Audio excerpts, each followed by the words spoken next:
After last season's second-round exit in the playoffs, Westlake knew 2012 would be different. The Chaps would not have the services of the school's all-time leading tackler in Lance Duran. Gone is the explosiveness of Louis Gilbo and the speed of Bryce Dolezal. But in the hills of Westlake, talent does indeed rise. The Chaps enter 2012 armed with the largest offensive line in its history. 6 returned from the record-setting defense of 2011. And there's a new quarterback in town. Kickoff 2012 is here. It's Westlake and Cedar Park, and it starts right now. This winter, prepare to be amazed as Elisa's Dance Academy and the Westlake Symphonic Orchestra come together to perform a variety of holiday favorites. For the 8th year, audiences will be astounded by concert-quality music and dramatic visual effects in a stunning production perfect for all ages. Join us December 6th, 7th, and 8th as the Westlake Technical Entertainment Crew and Lexus of Austin present the Nutcracker Spectacular. The sights and sounds of high school football in the hills of Westlake. I'm Joe Taylor alongside John Nidell as we welcome you back for another season of Westlake football, and we open it right here at home. Chaparral Stadium playing host to tonight's kickoff game between a 5A powerhouse in Westlake and now a 4A powerhouse in Cedar Park. And I mentioned a guy that used to run down the sidelines, not only as a former player and a former student, now you're a broadcaster coming up from the sidelines and into the analyst booth. And we'll introduce our third member of the broadcast crew in just a moment. But John Nidell joining us. And one thing that is very, very obvious, it looks like in practice and in the fall workouts that this team, especially the seniors, really understand what Darren Allman and his coaching staff are trying to provide as far as information and scheme. And it looks like we actually now, for the first time, really see what 4 years in a program from freshman to senior can really do for a ball club. There's no doubt about that. And not only that, it's the focus that seems to be there with this junior and senior bunch. This football team just seems extremely motivated to erase the first round deficit from 2010, the second round defeat, from 2011, and really erase those memories and do what Westlake's supposed to do, and that's make deep runs in the playoffs. And speaking of making deep runs, a man that watched it from the sidelines is down on the sideline here in 2006. I know he wanted to play in that season, but we mentioned a little bit earlier in our radio broadcast as we welcome new blood to the CHAP-TV broadcast and, of course, the radio broadcast. We go down to the sidelines. First, a familiar face from last year, Abe Garcia. Abe, you are with the new member of our broadcast crew. Take it away. Thank you, Joe. It's great to be back here for the 2012 Westlake Chaparral season. Like you said, we're introducing lifetime Chaparral Matt Nader. Matt, as a former offensive lineman, how important is it for teams to get off to a good start on opening night? Thanks, Abe. Well, first, I just want to say that it's great to be back here on Ebby Neptune Field. I'm really excited to watch the Chaparrals play. You know, as usual, the game is won or lost on the line of scrimmage, and this is a big old offensive line we had here. I remember my senior year in high school, we averaged about 260 in weight and about 6'2" off the ground. These boys are averaging 263 and 6'3" off the ground. But I think that these guys really just need to focus on what they've learned in practice these past few weeks, fall back on the fundamentals, body position, leverage, stance and starts, teamwork, working together on getting second level for linebackers, and covering up blitzes on pass protection. There you have it, Joe. You got a player's perspective here down on the sidelines. You're going to have a good year. Yeah, no doubt. And at 6'6", I'm not really worried about him getting run into down there. But Matt Nader joins the broadcast crew. We get a good look at the captains here, John Dodd for the Westlake Chaparrals, along with defensive end Anthony Patino. And, of course, we see Judge Finley. And along with Brandon Box, a senior-laden captain crew here as they waltz to midfield. And we'll get set for the coin toss, and we'll kick it to our referee to explain all of the dealings here prior to kickoff. Of course, Westlake making its return home, the first time in 2 seasons that Westlake has actually had the opportunity to open at home. And, of course, our referee at one of the larger men on the offensive line for the Cedar Park Timberwolves. You get a good look at number 78, Riley Mayfield, there right next to our referee, 6'7", 285 pounds. And you can see why anybody in Division I level wants him. But just down the road, Texas State has offers to the big man there, who is declining the win of the coin toss. So the coin toss went the way of Cedar Park, and they have declined. They've deferred to the second half, so we will see the offense for the Westlake Chaparrals. For our radio audience, they are dressed in the red jersey tops with the white numerals, the silver pants with the silver helmet with the red blocked Westlake W on the side. For Cedar Park, they are in their road whites, the white uniforms, the green numerals trimmed in black, the black helmet with the forest green Cedar Park wolf on the side, and the silver pants with the forest green stripe. When we come back, we will take a look at the starting lineups and kick it off. Again, we are opening the 2012 high school football season in style right here at Chaparral Stadium. Our thanks to our radio partners for this game tonight. The Word on AM KLGO, AM 1490, and of course we're on westlakenation.com, our website westlakenation.com. We've put a very large listen live now button on westlakenation.com, so you cannot miss it. We'll be right back for the kickoff after this. This is Westlake football. At age 40, attorney and Marine Corps reservist David Little was the picture of health until the left side of his body went completely numb. We were on the phone while he was driving home when he suddenly stopped talking. My dad had a stroke when he was driving me home. I'm just really glad he ended up at St. David's, South Austin. St. David's, South Austin saved my life. Do you know what to do in an emergency? Visit stdavids.com to learn more. At the Vince Young Steakhouse, we take pride that we are 100% locally owned and operated. Every recipe and dish is prepared from scratch with seasonal and local ingredients, ensuring great taste and consistent quality. So whether you're wanting a fine dining experience for 2 or a private dining room for 20, the Vince Young Steakhouse is the perfect place for your next night out. Conveniently located in the heart of downtown at 3rd and San Jacinto. Call 45 Steak for reservations or visit us online at vinceyoungsteakhouse.com. Vince Young Steakhouse, different from the herd.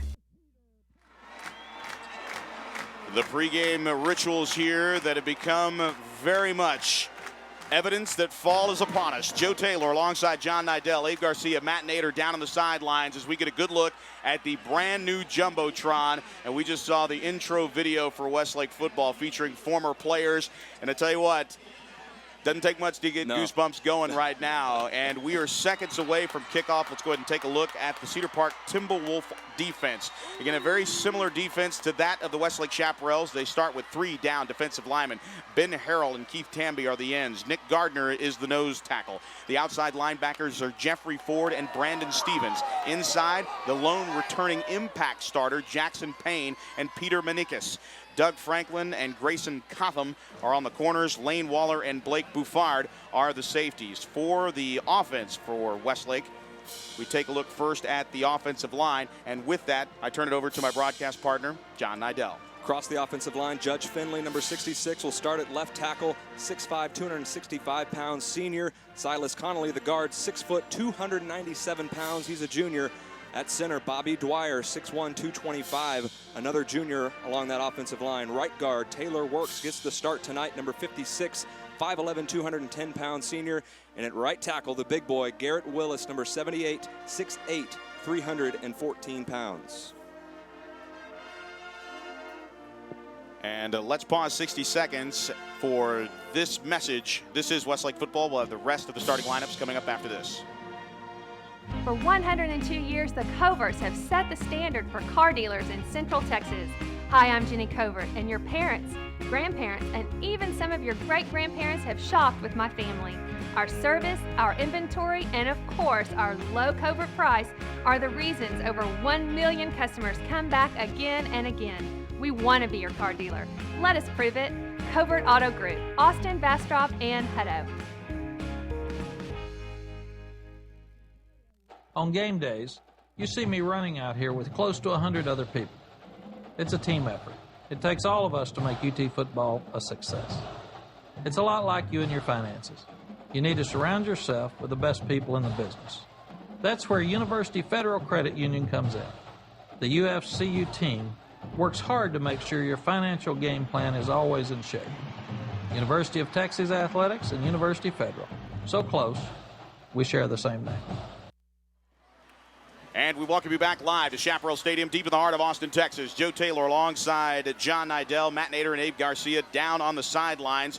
And we take a look at the backfield for the Westlake offense. The running backs is Alex Chavez. We'll see the halfback, our Chap of the Week, Russell Pape, 6 foot, 205-pounder. The receivers, Brandon Box. The tight end is Zach Dansby. And the receivers inside, we'll see Patrick Elliott and Harrison Lyons. And Patrick Elliott, a year ago, 10 catches, 116 yards, and a touchdown as a sophomore. The senior, Brandon Box, younger brother of Blake Box, returns as well. 6 foot 2, 193-pound senior, 35 receptions, 388 yards, and 4 touchdowns, all football player. And of course, the man under center in the pistol and in the shotgun this season, junior at 6 foot 4, 218 pounds, Jordan Sievert had 2 carries, just 2, in the bi-district round in the playoffs in 2011 against Round Rock in the blowout. Had 23 yards. The second of those 2 runs, a 17-yard run to the house. They got my broadcast partner, John Nidell, all kinds of giddy. But we are set to go. Taking the football at the 40-yard line for the Cedar Park Timberwolves is their kicker, the junior, Zach Hancock. He raises his right hand in the air, and we are set to go, kicking it off from right to left. It'll be a short kick, back deep to receive, right around the 4-yard line. We'll bring it out to the 10, to the 15, and making a move at the 25-yard line is Ben Slaughter. Slaughter out to the 30, to the 31-yard line, and the Chaps will start right in the middle of the field, moving left to right on your radio dial. We're on KLGO, that's 1490 AM. If you have your iPhones, your iPads, or your iPod touches, download the CHAP app. You can hear the audio live right on your phone. If you're an Android user, tonight you can tune in. Download the TuneIn app. It's TuneIn Radio. It's a free application. Search local radio stations and look up the word AM 1490, and you can hear all the excitement from your Android device. We're also online at westlakenation.com. Click and listen live now. The handoff goes to Alex Chavez on the first play of the 2012 season. The ball came out, but it looked like Chavez was down right around the 34-yard line, so it's a pickup of 3 yards on the play, 2nd down and 7 for the Chaps, who start on the ground. Joe, we did Cedar Park's final game of the year last year against Lake Travis. 2 of the best defensive performances by both of those teams that I've ever seen on the high school level. A lot of starters gone for the Cedar Park defense. We'll see how strong they are this year. On 2nd down and 7, back to pass. His first pass as a varsity quarterback is picked off. It's picked off at the 20-yard line, inside the 15 and down to the 11-yard line. For the Cedar Park Timberwolves, coming up with a huge play. And a nice job there by Keith Tamby, the defensive end. He's the one that made the grab. So the first pass of the 2012 season and the young career of Jordan Sievert falls into the hands of the wrong team. And it's 1st down and 10 inside the 11-yard line. In fact, it looks like we're going to see the football placed at the left hash mark at the 11. And the tackle made right there at the end by Alex Chavez. So an interception and a turnover off the bat for Westlake. Yeah, that was supposed to be just a simple slip screen to Alex Chavez there out of the backfield. A lot of pressure on Jordan Sievert up the middle. Forced him to get rid of the football without really looking where he was throwing the ball, and Keith Tamby was right there for the interception. The tackles are Cole Ballman and Riley Mayfield. The guards are Austin Hissler and Sean Taylor. Davis Geertz, the center. The tight end is Chad Whitehead. The receivers are C.J. Udoye and Ethan Fry, along with Chris Hutchings and Jerry Shea in the backfield. The handoff will go to Fry. Fry nowhere to go. In fact, a loss of 1 on the play, back to the 12-yard line, and a huge play defensively for the Westlake Chaparrals, who line up like this. Across the line of scrimmage, the defensive ends, Anthony Patino and Brecken Hager. Yep, that's the 4th Hager brother in as a sophomore at defensive end. Nose tackle is Mason Pitts. The outside linebackers, Karsten Hood and Alec Cohen. Inside is Jacob Mansour and Hudson Hall. Derek Cohen and Bennett Huddleston are the corners, and John Dodd, along with Jack Meredith, return as the safeties. Cedar Park moving right to left, 2nd down. It's actually officially a loss of 2 and 12, 2nd down and 12. Now shaking a tackler is Grimm. Grimm met in the backfield, and he is leveled there. Anthony Patino, along with a host of others, including Karsten Hood, over to make the tackle. You see right there the speed of this Westlake defense. Not a lot of size this year on the Westlake defense, but this year they're priding themselves on swarming to the football, and we've already seen that on 2 downs so far. So officially no gain as Alec Cohen Derek Cohen, and that's Ticket City Twins right there, so we'll be confusing them the entire season. Back to pass on third down, a pass over the middle. It is caught by Ethan Fry. Ethan Fry is into the end zone, and just like that, as the Cedar Park offense goes backwards on consecutive plays on third down at the 12-yard line, a 12-yard strike from Nate Grimm, his first offensive opportunity here in a Cedar Park uniform, turns up 6 points on a 12-yard pass to Ethan Fry. Touchdown, Cedar Park. Yeah, the forward pass is not their specialty, but they can do it, and effective there on third down, and they get the touchdown off the turnover. Zach Hancock on for the extra point. It'll be out of the hold of C.J. Udoye. The snap is down, the kick is up, and the kick is good. So just like that, interception turns into points. 9:53 to play here in the first quarter. It is Cedar Park 7, Westlake nothing. This is Westlake football. At age 40, attorney and Marine Corps reservist David Little was the picture of health until the left side of his body went completely numb. We were on the phone while he was driving home when he suddenly stopped talking. My dad had a stroke when he was driving me home. I'm just really glad he ended up at St. David's, South Austin. St. David's, South Austin saved my life. Do you know what to do in an emergency? Visit stdavids.com to learn more. Beyond companionship, there are other reasons we call dog man's best friend. For years, dogs have been trained to detect all kinds of things, like bed bugs. ABC's bedbug dog can detect bed bugs in the smallest cracks and crevices at any stage of development with amazing accuracy, even more accurate than the most skilled pest specialists. And accurate detection means quicker, more cost-effective elimination. If you suspect a bedbug problem, call us. ABC Home and Commercial Services, specialists for your environment. Turnovers and touchdowns. We're back live at Chaparral Stadium. Joe Taylor alongside John Nidell. Matt Nader on the sideline. 3-play, 11-yard drive. It was a 13-yard touchdown reception by Ethan Fry.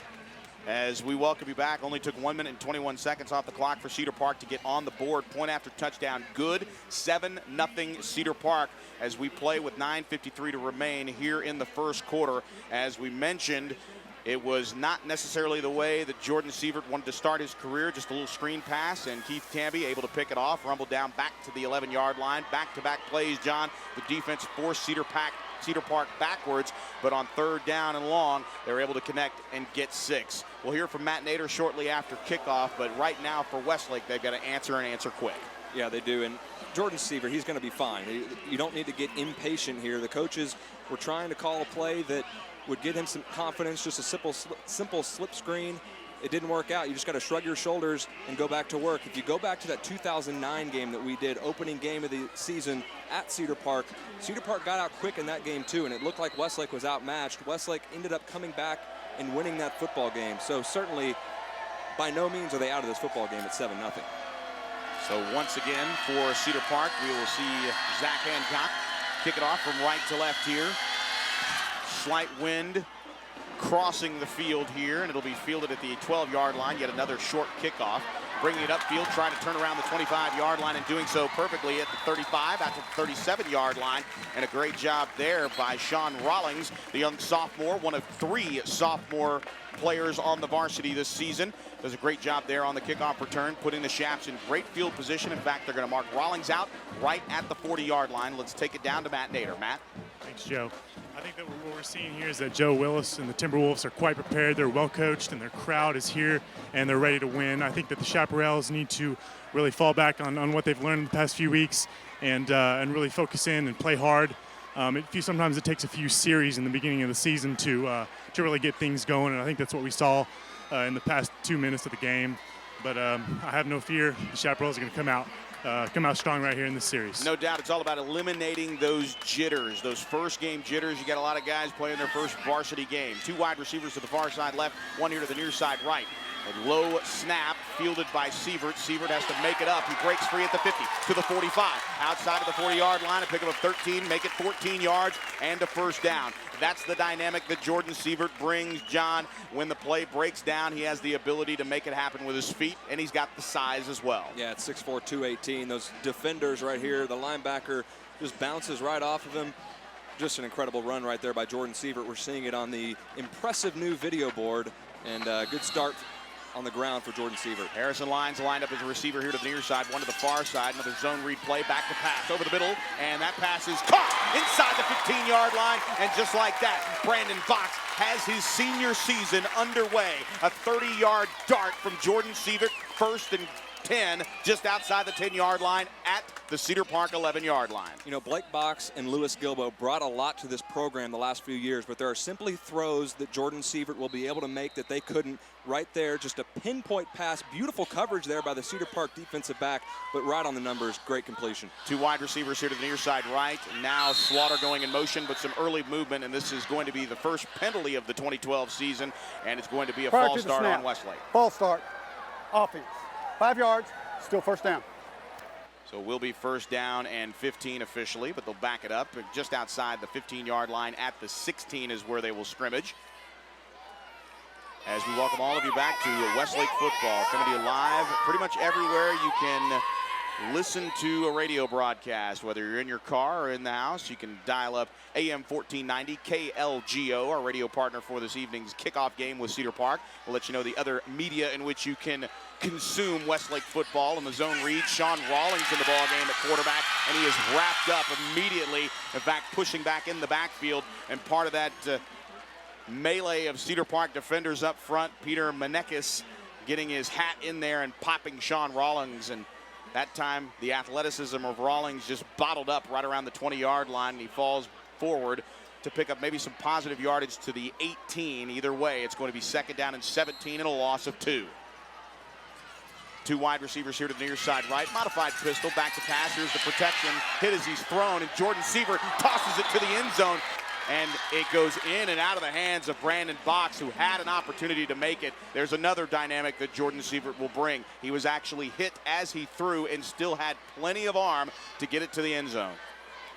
But an incomplete pass sets up 3rd down and 16 from the 17-yard line. One thing about this Westlake offense that I'm looking forward to seeing this year, this is probably one of the deepest receiving cores that I can remember since watching Westlake from back in the early 90s. So it should be a fun year. On 3rd down and 16, Sievert rolling here to the near side. Has a man wide open. It's caught at the 5 and into the end zone. Touchdown, Patrick Elliott. Touchdown, Westlake Chaparrals. An 18-yard touchdown strike. Welcome to varsity once again, Jordan Sievert. Touchdown, Westlake. Touchdown, Jordan Sievert to Patrick Elliott. You know, these fans know all about Brandon Box. They know all about Patrick Elliott from last year. And you see the play there by Patrick Elliott. And later on this game, later on this season, we're going to see a lot of other guys in this receiving core make plays. And this Westlake offense really has a chance to be special. Michael Bardon out of the hold of Rawlings.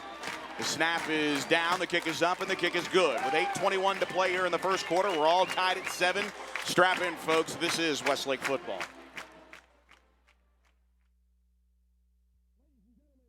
At the Vince Young Steakhouse, we take pride that we are 100% locally owned and operated. Every recipe and dish is prepared from scratch with seasonal and local ingredients, ensuring great taste and consistent quality. So whether you're wanting a fine dining experience for 2 or a private dining room for 20, the Vince Young Steakhouse is the perfect place for your next night out. Conveniently located in the heart of downtown at 3rd and San Jacinto. Call 45 Steak for reservations or visit us online at vinceyoungsteakhouse.com. Vince Young Steakhouse, different from the herd.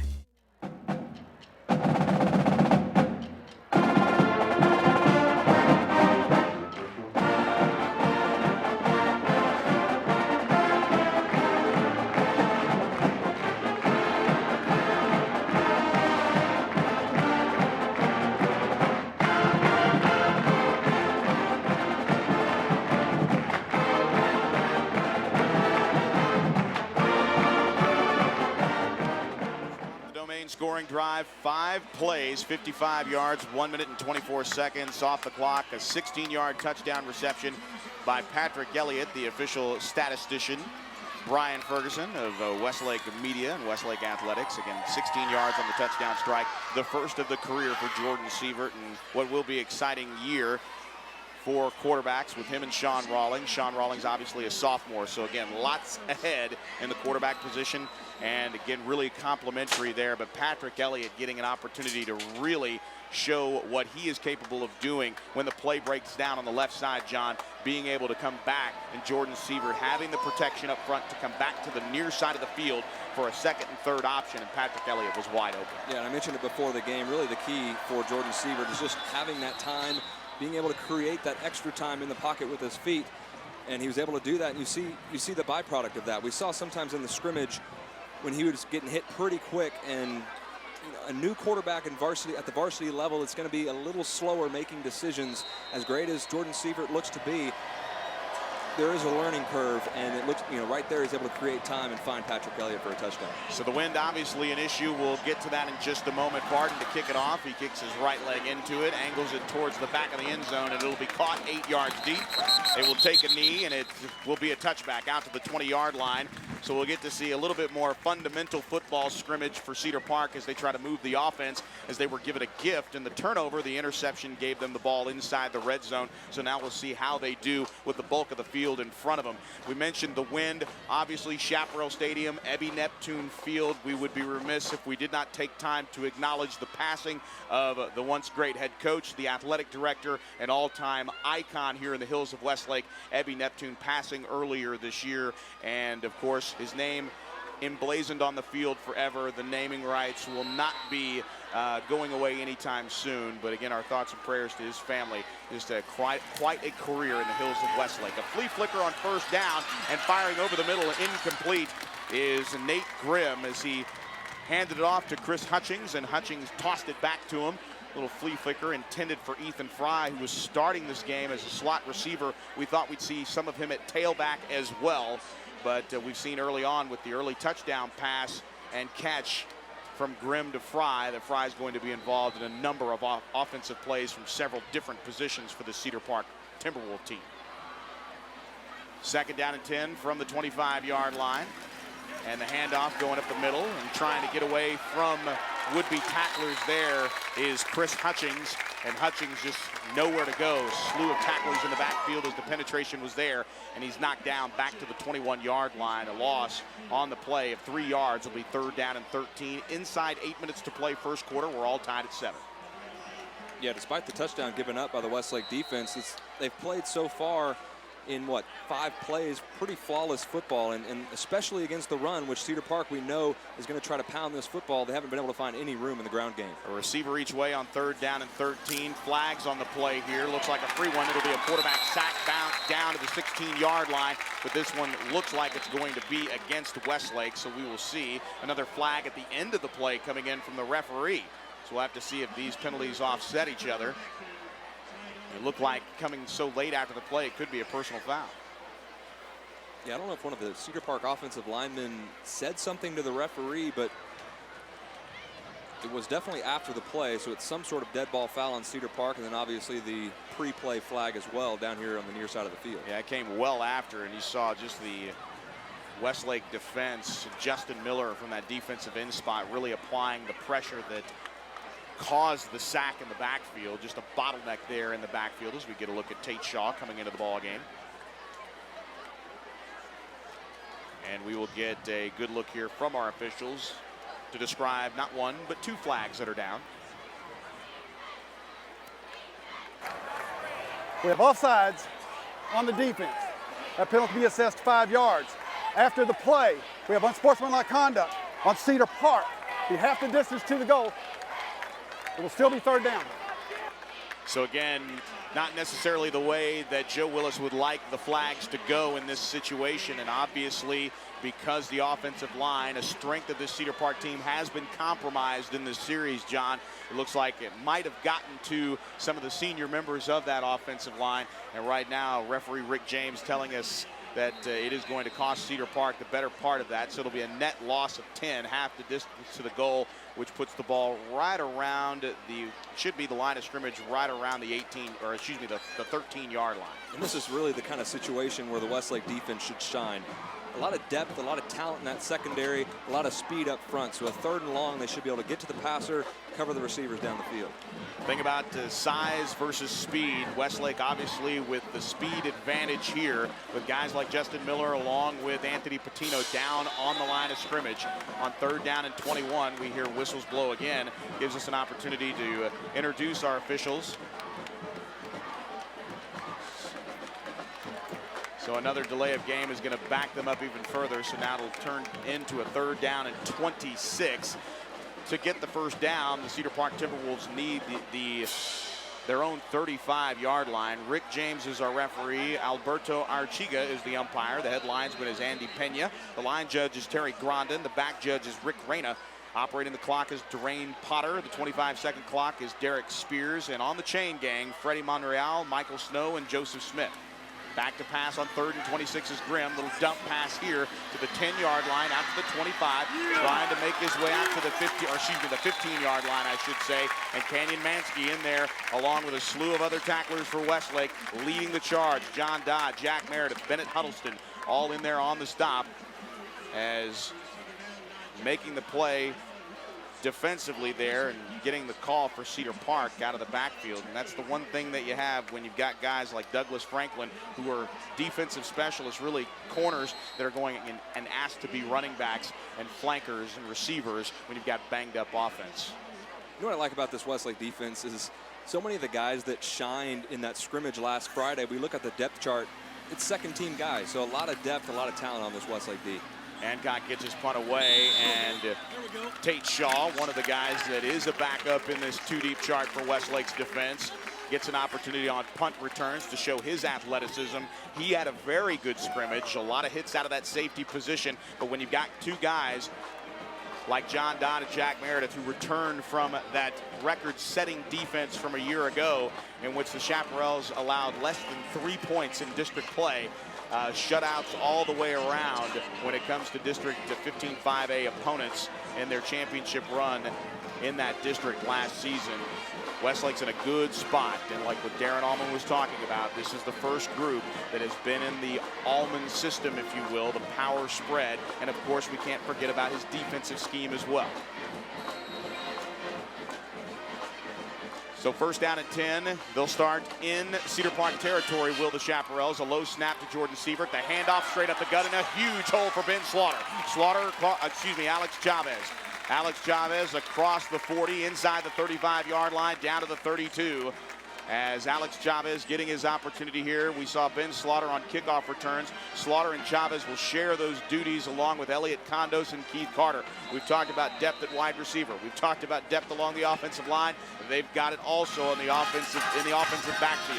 Handoff once again goes to Chavez, chopping his way inside the 30, down to the 29. Yeah, you look at Chavez and Keith Carter, and then 2 guys who are not even, doesn't look like they're going to go tonight, and Chris Canner and Elliot Condos. So once those guys get back, you're going to have depth all over the place on this Westlake football team. Moving left to right with 2 receivers here to the near side right, one to the far side left. All tied at 7, 5:15 to play opening quarter, and we've got whistles before the ball is snapped. And we thought we might not see Keith Carter, but he is going to get his share of carries, healthy enough to play a little bit, but there will be a false start on Westlake. 5 yards. Their 2nd penalty here in the 1st quarter. 5:10 remaining, and we're all tied at 7, but Westlake on the march after a 3-yard gain on the first play of the drive by, a 3-yard gain on the first play of this particular drive by Alex Chavez. Westlake goes backwards there with the penalty. It'll be 2nd down and 12. The ball marked just inside the 34-yard line. 3 wide receivers here to the near side right, one to the far side left. A little screen pass here to the flanker, and it is caught by Josh Latham. Latham, 6 foot, 175-pound junior. Latham, and he makes the grab just inside the 35-yard line at the 33. Perhaps maybe a gain of 1 before he's tackled there on the near side of the field. Yeah, you see the replay there. It looks like there are 3 defenders out there guarding the 3 Westlake wide receivers, and just a quick pass over to Latham.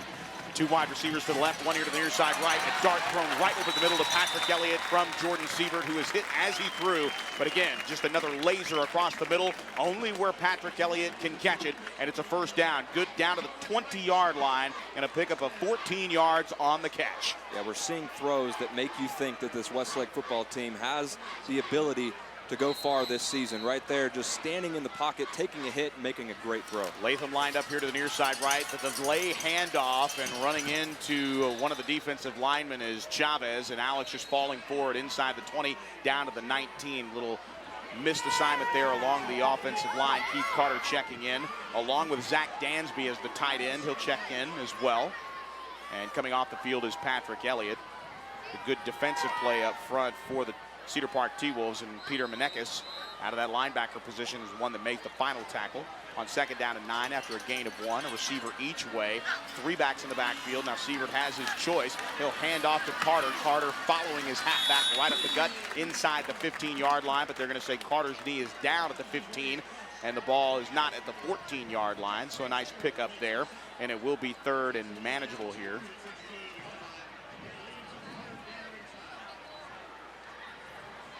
And officially it will be 3rd down and 5 as we're inside 4 minutes to play in the opening quarter, tied at 7.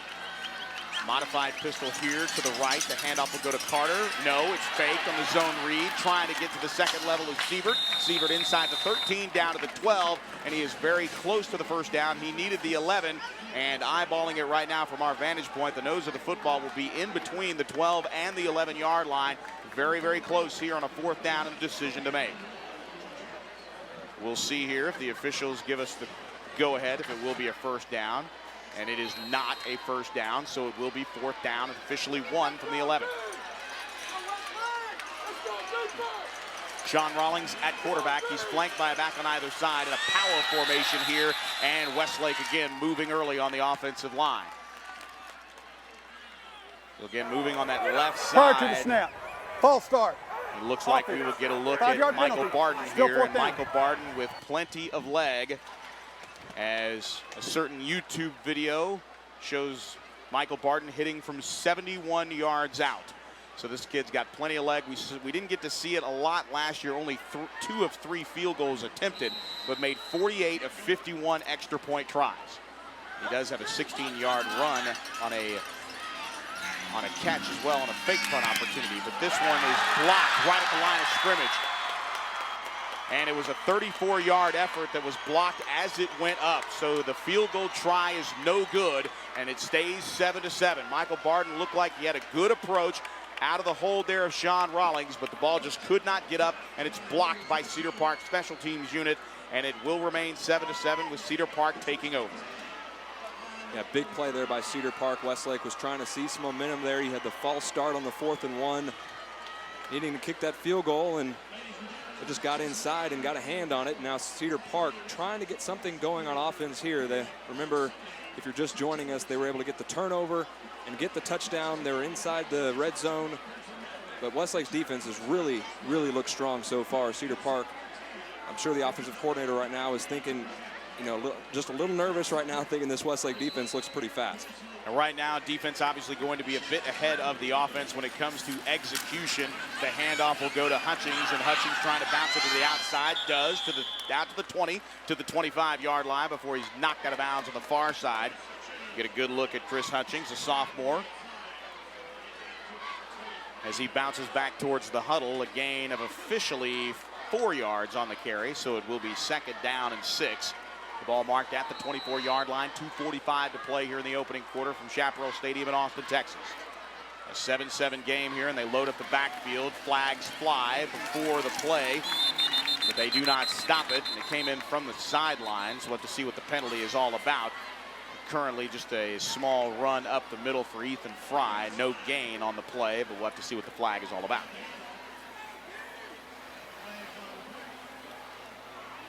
So we await the announcement from Rick James. Give us an opportunity to introduce our crew here in the booth. Of course, our coordinating producer. Defense.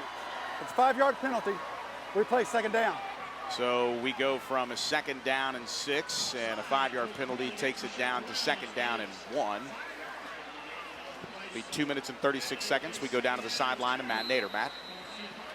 Joe, it looks like we're having some operational errors here. Let's look for Coach Almond to make some adjustments to eliminate those errors. A little injury report. Sean Taylor, number 67, he got hurt after the first drive on the extra point. Saw Dr. Hassan go out there. It looks like the report is a broken right arm. I don't know if he's going to be able to return, but let's look for Coach Almond to exploit that mismatch and discrepancy with some cross blitzes, maybe some twists or tags from the defensive end, defensive tackles. Back to you. Yeah, thank you very much. Sean Taylor again out with a apparent broken arm. Can't speculate there, but he is done for the evening as he is not back in the ball game, but nonetheless for Cedar Park as they pick up the first down on a nice gain out to the 35-yard line by Chris Hutchings. They load up the backfield, and then now Hutchings with an opportunity again, but this time getting in from the near side with a nice play there is Karsten Hood. Coming in also is Brecken Hager, again from that right side, as he was able to bottleneck his guy and get around and create the traffic in the backfield. It's a loss back to the 29, well, make that about the 29-yard line. Nose of the football right at the 29. So it'll be a loss of 5, second down and 15 coming up. Yeah, beautiful play there by Karsten Hood, taking on the blocker Chad Whitehead there and keeping his outside shoulder free and keeping contained and making a nice play. Now Ethan Fry, the quarterback of record, they try with a little wildcat here, or the wild wolf, if you will, and it's a pass over the middle towards the right side of the hash marks, and it is incomplete. So Ethan Fry, only one pass attempt from a year ago in the 2011 season. And he was 0 for 1 last year. He's 0 for 1 this year with 93 seconds remaining in the first half. Tate Shaw checking into the ball game as well, and Karsten Hood out of the ball game. So they'll load up with an extra safety here on 3rd down and 15, expecting a pass. The first down marker right around the 44-yard line in the Cedar Park territory. You can see where there's one big run play, Westlake will come back with good defense on the second play. So right now it's blow by blow. Once Cedar Park figures something out, Westlake's got an answer on the very next play. A receiver each way, a back on either side of Grimm. Grimm back to pass. Here comes the pressure. And Hutchings makes the grab, but coming up and making the hit immediately on the back side of the play. A great pursuit there for Westlake, as coming up is Mason Pitts, the nose tackle.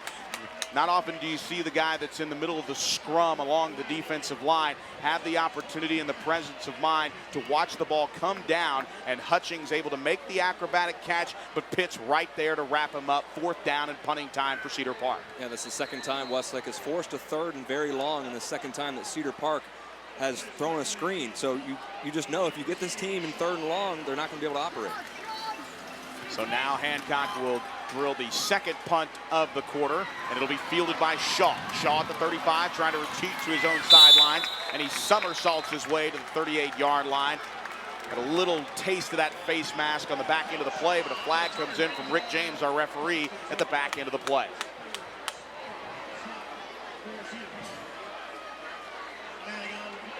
Yeah, that flag came in way away from where the actual tackle was made. So 2 guys downfield, I guess, got in a little bit of a scuffle, but I thought there might be a horse collar on that tackle, but obviously the referees are in much better position than we are up here. After the play, unsportsmanlike conduct on the defense. 15-yard penalty from the end of the run. It'll be 1st down Westlake. That's going to take the ball out into very good field position. It'll be a 15-yard penalty from the Westlake 39-yard line. It takes it into T-Wolf territory, and the referee will down it right at the 46-yard line along the right hash. Joe Taylor alongside John Nidell. Matt Nader down on the sidelines. His second report into it. He's already a genius. And we'll hear from Matt, obviously, a little later on in the second quarter. And, of course, he'll have the halftime thoughts of Darren Allman. Mistakes all around. A lot of it is jitters. A lot of it is cobwebs. We'll see right now the defense holding in a 7-7 game. But now the Westlake offense continues, as a handoff will go to Patrick Elliott on the reverse. Just a little run play to the far side out of the slot, and Patrick Elliott tried to turn the corner and just could not get there. And a nice defensive play there by Jeffrey Ford, who really just followed Elliott down the line in a man-to-man coverage like he was watching him in a basketball play, and just ushered him out before he could pick up about a yard gain. Alex Chavez had a good look on that block, just could not get to the outside and ran out of real estate. A great job fighting off 2 blockers by Jeffrey Ford. Great play there by Ford. On 2nd down and 9 after the gain of 1, 2 wide receivers here to the near side. A fake, and now a pass here to the near side is caught at the 45-yard line. Elliott steps around the defender. Another defender is sidestepped at the 40-yard line, and he stutters his way down inside the 40, down to the 37-yard line, and it is very close to a first down. It's going to bring up 3rd down and 1 after a nice gain of 8 yards on that 2nd down play by Patrick Elliott. Yeah, this is the kind of situation you want to get yourself into. 3rd and 1. We've seen Cedar Park getting 3rd and longs. If you can continue to get in 3rd and short throughout this ball game, you're going to have a big advantage. And the first quarter clock expiring before Westlake can get that play off. So we will go to a quick break. And the first quarter, of course, presented to you by the Salon at the Domain. The phone number, 832-8000. 832-8000, located in the Domain Shopping Center across from Dillard's. It's the Salon at the Domain, where you never have a bad hair day. This is Westlake football. For 102 years, the Coverts have set the standard for car dealers in Central Texas. Hi, I'm Jenny Covert, and your parents, grandparents, and even some of your great-grandparents have shopped with my family. Our service, our inventory, and of course, our low Covert price are the reasons over 1 million customers come back again and again. We want to be your car dealer. Let us prove it. Covert Auto Group, Austin, Bastrop, and Hutto.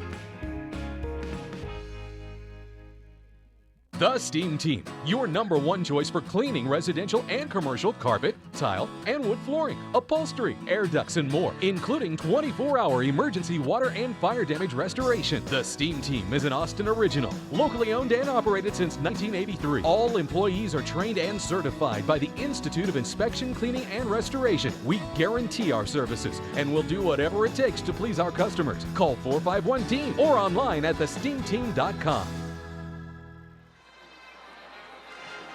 We welcome you back to Chaparral Stadium. 1 quarter in the books. We're all tied at 7. Joe Taylor alongside John Nidell. Matt Nader down on the sidelines along with Abe Garcia. Our producer and associate executive director of all things radio and sound is Mike Pirtle. And of course, back for another edition of his brilliant statistical work is Brian Ferguson. We're all here kicking it off at Chaparral Stadium as it should be. A little windy, a little humid, a little hot. And right now, a pretty good football game, knotted at 7. Now Westlake moving from right to left on your radio dial. And once again, a little movement early on by this group up front for Westlake with a 7-7 game on 3rd down and 1. Now it is going to be yet another false start. Second drive in a row where it's been 3rd and short, John, and a false start has moved them into a position where they're going to have to pick up significant yardage on 3rd down. That's 4 false starts here in just 1 quarter and 1 second to play.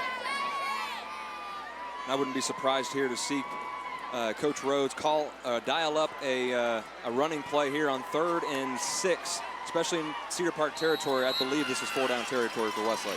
2 wide receivers here to the near side left, 1 to the far side right. Jordan Sievert back to pass, fires to the far sidelines, in between the numbers and the sidelines, and that pass is caught by Harrison Lyons. That's a first down, a gain to the 31-yard line, and that's what happens, an 11-yard strike, when you've got a quarterback that can make that boundary throw, a very tough throw for any quarterback to make, especially at the high school level, and Jordan Sievert throws it on a line. Yeah, when I talk about the depth at wide receiver, Harrison Lyons is who I'm talking about. He had the first touchdown catch of the scrimmage last Friday, a diving catch in the end zone. Great play. A good play there. 1st down and 10, rolling is Sievert. Has a man over the middle, man-to-man coverage, and the pass is low. Once again, trying to dial up 17 and Harrison Lyons, and that pass just low beyond the fingertips of Lyons, and it's incomplete. 2nd down coming up for Westlake. I think you can just feel a different anticipation when Jordan Sievert is in the pocket and you have receivers running downfield, especially as good as these receivers are. There's just a different feel than we've had the last few years with Jordan Sievert and that arm strength being able to throw down the field. It's not also, in addition to the arm strength, it's the quick release. That's what I'm impressed with here early on. There's a low snap, and Sievert's going to have to try to make something out of nothing. He dives forward to the 30-yard line and angles his pads and the ball down to the 29. So it's a small pickup of 2 yards on the play. It'll be that'll be 3rd down, 11:25 remaining in the opening half. So the offense sputtering just a bit here early on. Of course, they do have the touchdown drive in this half, in the first quarter, with Patrick Elliott catching the first touchdown pass of Jordan Sievert's career, and of course, the 2012 season. 2 wide receivers each way. No flags thrown on some early movement. Sievert dodging tacklers in the backfield, and that pass is caught, and it's caught right at the first down marker. What a leaping grab by Patrick Elliott, and it is right at the 21-yard line. They're going to eyeball it, but it is very close to a first down, as it is just outside the numbers on that far side. Just a leaping grab by Elliott, and it will be fourth down and short. We'll see if they're going to measure it. They will not. Just a great grab there and a brilliant defense by the defensive back for Cedar Park. They'll load it up, and a great play in the backfield made at the 23-yard line, stopping the progress up front defensively. It's Wadi Ilijuri, and Ilijuri thwarting the run play up the middle and turning away the Chaparral offense on downs. So Cedar Park will take over, and they'll take over at their own 23-yard line, as darting through the defensive line is Ilijuri, and the senior backup defensive tackle just working his way in there and making the hit in the backfield, and it will be Cedar Park football. Yeah, the Cedar Park defense really came to play on that series of downs, and we talked about how strong they were on that side of the football last year. And losing as many players as they did, they're really not missing much of a beat. You still have a lot of athletes, a lot of size on that side of the football. First down and 10 from the 23-yard line. Grimm looking for a sideline pass, and it's over the head of his intended receiver, Ethan Fry. Fry just unable to come up with that one. That one just a little bit off the top end of the arm rotation there. That's more of a release issue for Grimm than an errant pass to Fry. If you're Coach Allman and defensive coordinator Jeff Joseph right now, you got to be smiling after that play, because it's clear right now that Cedar Park is out of what they normally want to do. They're not running the ball on first down. They're trying throws, trying something to move the football. On second down and 10 after the incomplete pass, rolling here to the near side. That pass is caught by Fry at the 25-yard line, and right there is Ticket City twin number 2, or number 1 if you ask him. And when it's Alec Cohen coming out of that outside linebacker. Now here's a guy that made a move from corner to safety to outside linebacker. That's the athlete he is. And it's not necessarily he is not as quick or anything like that. He just goes where he's needed. And Alec is one of those guys that plays with a lot of passion, and he plays what I like to call forward football. He always is moving forward. You never see Alec Cohen on his heels. Yeah, and it's kind of an outside linebacker, nickel back kind of position, just all over the field, and you take advantage of that speed. Third down and 7, and a quarterback sack, and he takes over where his big brother left right off. There's sophomore Brecken Hager. Sure, my big brother Braun and my big brother Bryce, who's starting linebacker at Baylor, and my other big brother, Braven Hager, who is a tight end now at Blinn Junior College. Well, now it's Brecken's turn, and he welcomes himself to varsity with that quarterback sack back to inside the 20-yard line, back to the 18. A huge sack there by Brecken Hager. Yeah, nothing feels better as a sophomore on varsity, making your first start, getting a sack in the first half of your first game as a varsity player. The wind picked up a little bit in the first quarter. Now the flags limp at the north end of the field, and this will be a quick kick here. And it'll roll towards midfield and drop inside Chaparral territory, back towards the 47-yard line, when it'll finally come to rest. As we welcome you back to the broadcast booth here, the UFCU broadcast booth at Chaparral Stadium. University Federal Credit Union, one of our brand new sponsors this year, along with the salon at the Domain. We welcome those two fine folks. And of course, we can't forget about our other sponsors as well, the Felger Insurance Agency, BMW of Austin, Mini of Austin, along with some other fine establishments that you will hear in stereo for the remainder of the evening, both on the radio broadcast and on the television broadcast. Two wide receivers each way. Two wide receivers here to the near side left, one to the far side right. Sievert has all day to throw. Rolls right, fires right, and that pass is caught at the 45-yard line to Harrison Lines in Cedar Park territory. A 12-yard pickup and a first down. And once again, lots of protection up front and a ton of time for Sievert.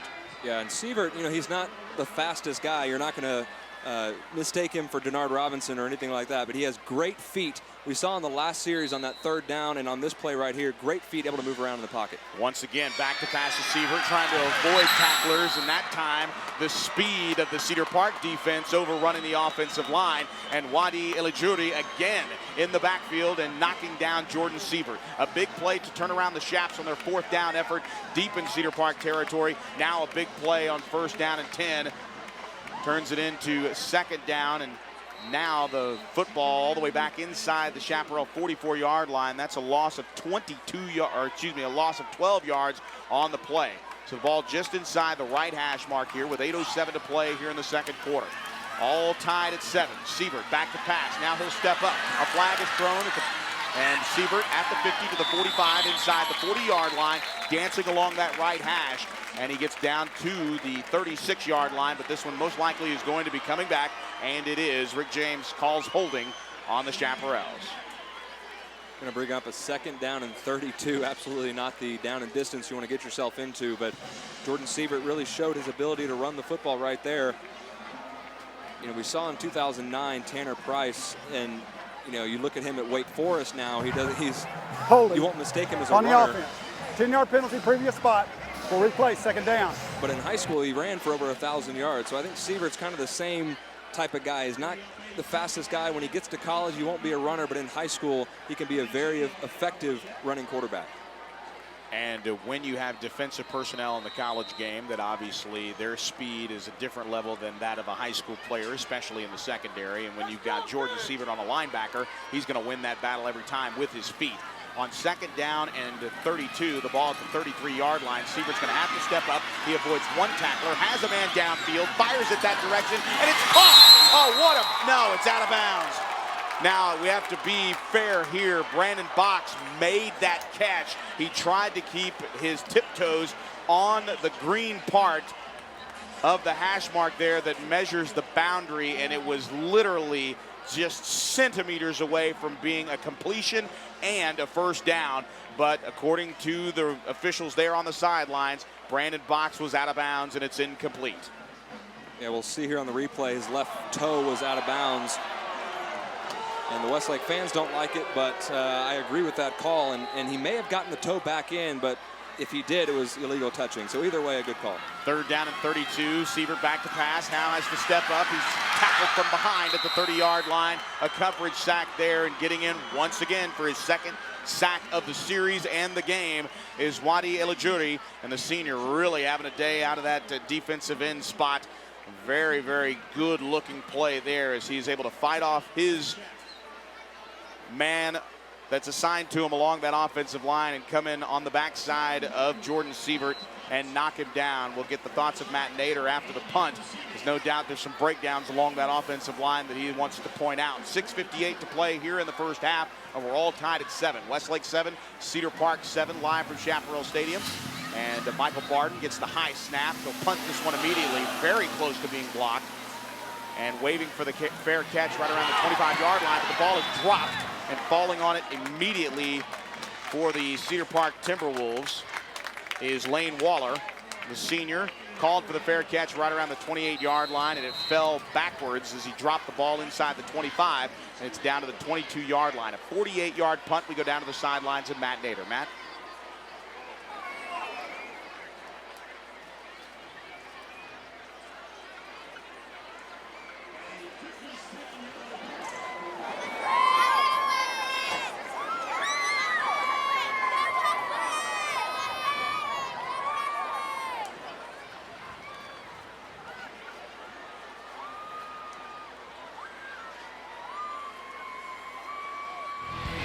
Nader, if you need him. We pause 60 seconds after the timeout on the field. 6:41 to play here. Westlake 7, Cedar Park 7, live from Chaparral Stadium. This is Westlake football. On game days, you see me running out here with close to 100 other people. It's a team effort. It takes all of us to make UT football a success. It's a lot like you and your finances. You need to surround yourself with the best people in the business. That's where University Federal Credit Union comes in. The UFCU team works hard to make sure your financial game plan is always in shape. University of Texas Athletics and University Federal. So close, we share the same name.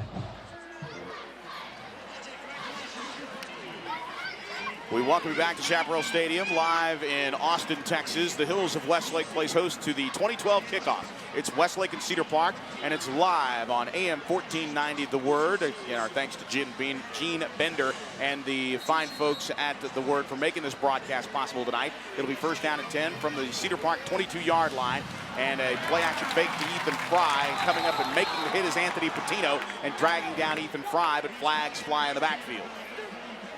As Anthony Patino made that hit on Ethan Fry, part of that Wild Wolf formation that Joe Willis is thrown out here twice in this half. And it's a personal foul on Westlake, so it will be a 15-yard penalty and a first down. So a gift there. And once again, penalties and mistakes, the theme for Westlake, mostly on offense with the false starts, but now the first personal foul penalty of the 2012 season. Yeah, and it was so unnecessary. It was Bennett Huddleston there, the cornerback, just trying to play aggressive football. He was already down, the ball carrier was already down on the ground. He came in with his helmet and piled on and kind of led with his helmet there. So a good call there on the personal foul. And it's just, you know, first game, you want to make an impact and you want to make a hard hit, but he got caught there. Two wide receivers to the far side left, one here to the near side right, option here to the near side. Grimm nowhere to go, and he's going to get covered up right at the 34-yard line. Pick your poison as far as defenders on that. Michael Edwards along with Noah Thompson, everybody getting into the act there as really crashing down on that play. Good to see Noah Thompson getting his ability in there, and we've talked about it. We've seen plays from Karsten Hood. We've seen plays from Michael Edwards. We have yet to call Hudson Hall's name, the 6'1", 195-pound sophomore, the second sophomore on this Chaparral starting defense. But really impressed overall with the team speed, and now we're going to call it timeout once again. Timeout has been called by Cedar Park. It is Cedar Park's first charged timeout. We'll take a break. Back in 60 seconds. This is Westlake football. Early season jitters that happen a lot with young players. They've got to keep the fundamental things intact and take care of the football. And you know, it always comes down to blocking and tackling and all the things that are important any time of year. But early in the year, when you've got guys who are starting for the first time, playing in their first varsity game. Those are the guys sometimes that you worry about, and they've just got to keep the main thing, take care of their job. This winter, prepare to be amazed as Elisa's Dance Academy and the Westlake Symphonic Orchestra come together to perform a variety of holiday favorites. For the 8th year, audiences will be astounded by concert-quality music and dramatic visual effects in a stunning production perfect for all ages. Join us December 6th, 7th, and 8th as the Westlake Technical Entertainment Crew and Lexus of Austin present the Nutcracker Spectacular.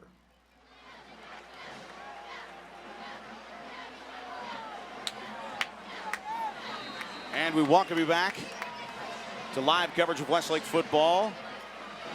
Out of the timeout, Cedar Park's first. It'll be 2nd down and 12 after the quarterback sack. Grimm firing over the middle, has a man. A leaping grab attempt is in and out of the hands. And that time, Cedar Park going vertical to Bill Estevanat. And Estevanat, the junior, with 5 catches and 124 yards a year ago, really extending himself there. It almost came up with a leaping grab. It would have made every highlight reel in town if he'd have come up with it. Good protection here for Grimm, just a little bit out of the reach for Estevanat. Yeah, probably the best throw of the night by Nate Grimm. Unfortunately, just out of the reach, like you said, but also terrific coverage by the back end. I think that was John Dodd on Estevanat there. Great coverage, good throw by Grimm, just a little off target. 3 wide receivers to the far side left, 1 here to the near side right. A 4 wide receiver package with Estevanat going in motion. They'll take the screen out of the backfield, and he gets a seam, but he's tripped up as he crosses the 36-yard line. So a good play on the far side. It looked like Tate Shaw got his hand in there and tripped him up, and that is the case. And it's punting time for Cedar Park and another good series, not a great series for Westlake. Again, 6 penalties, the blocked field goal, the interception.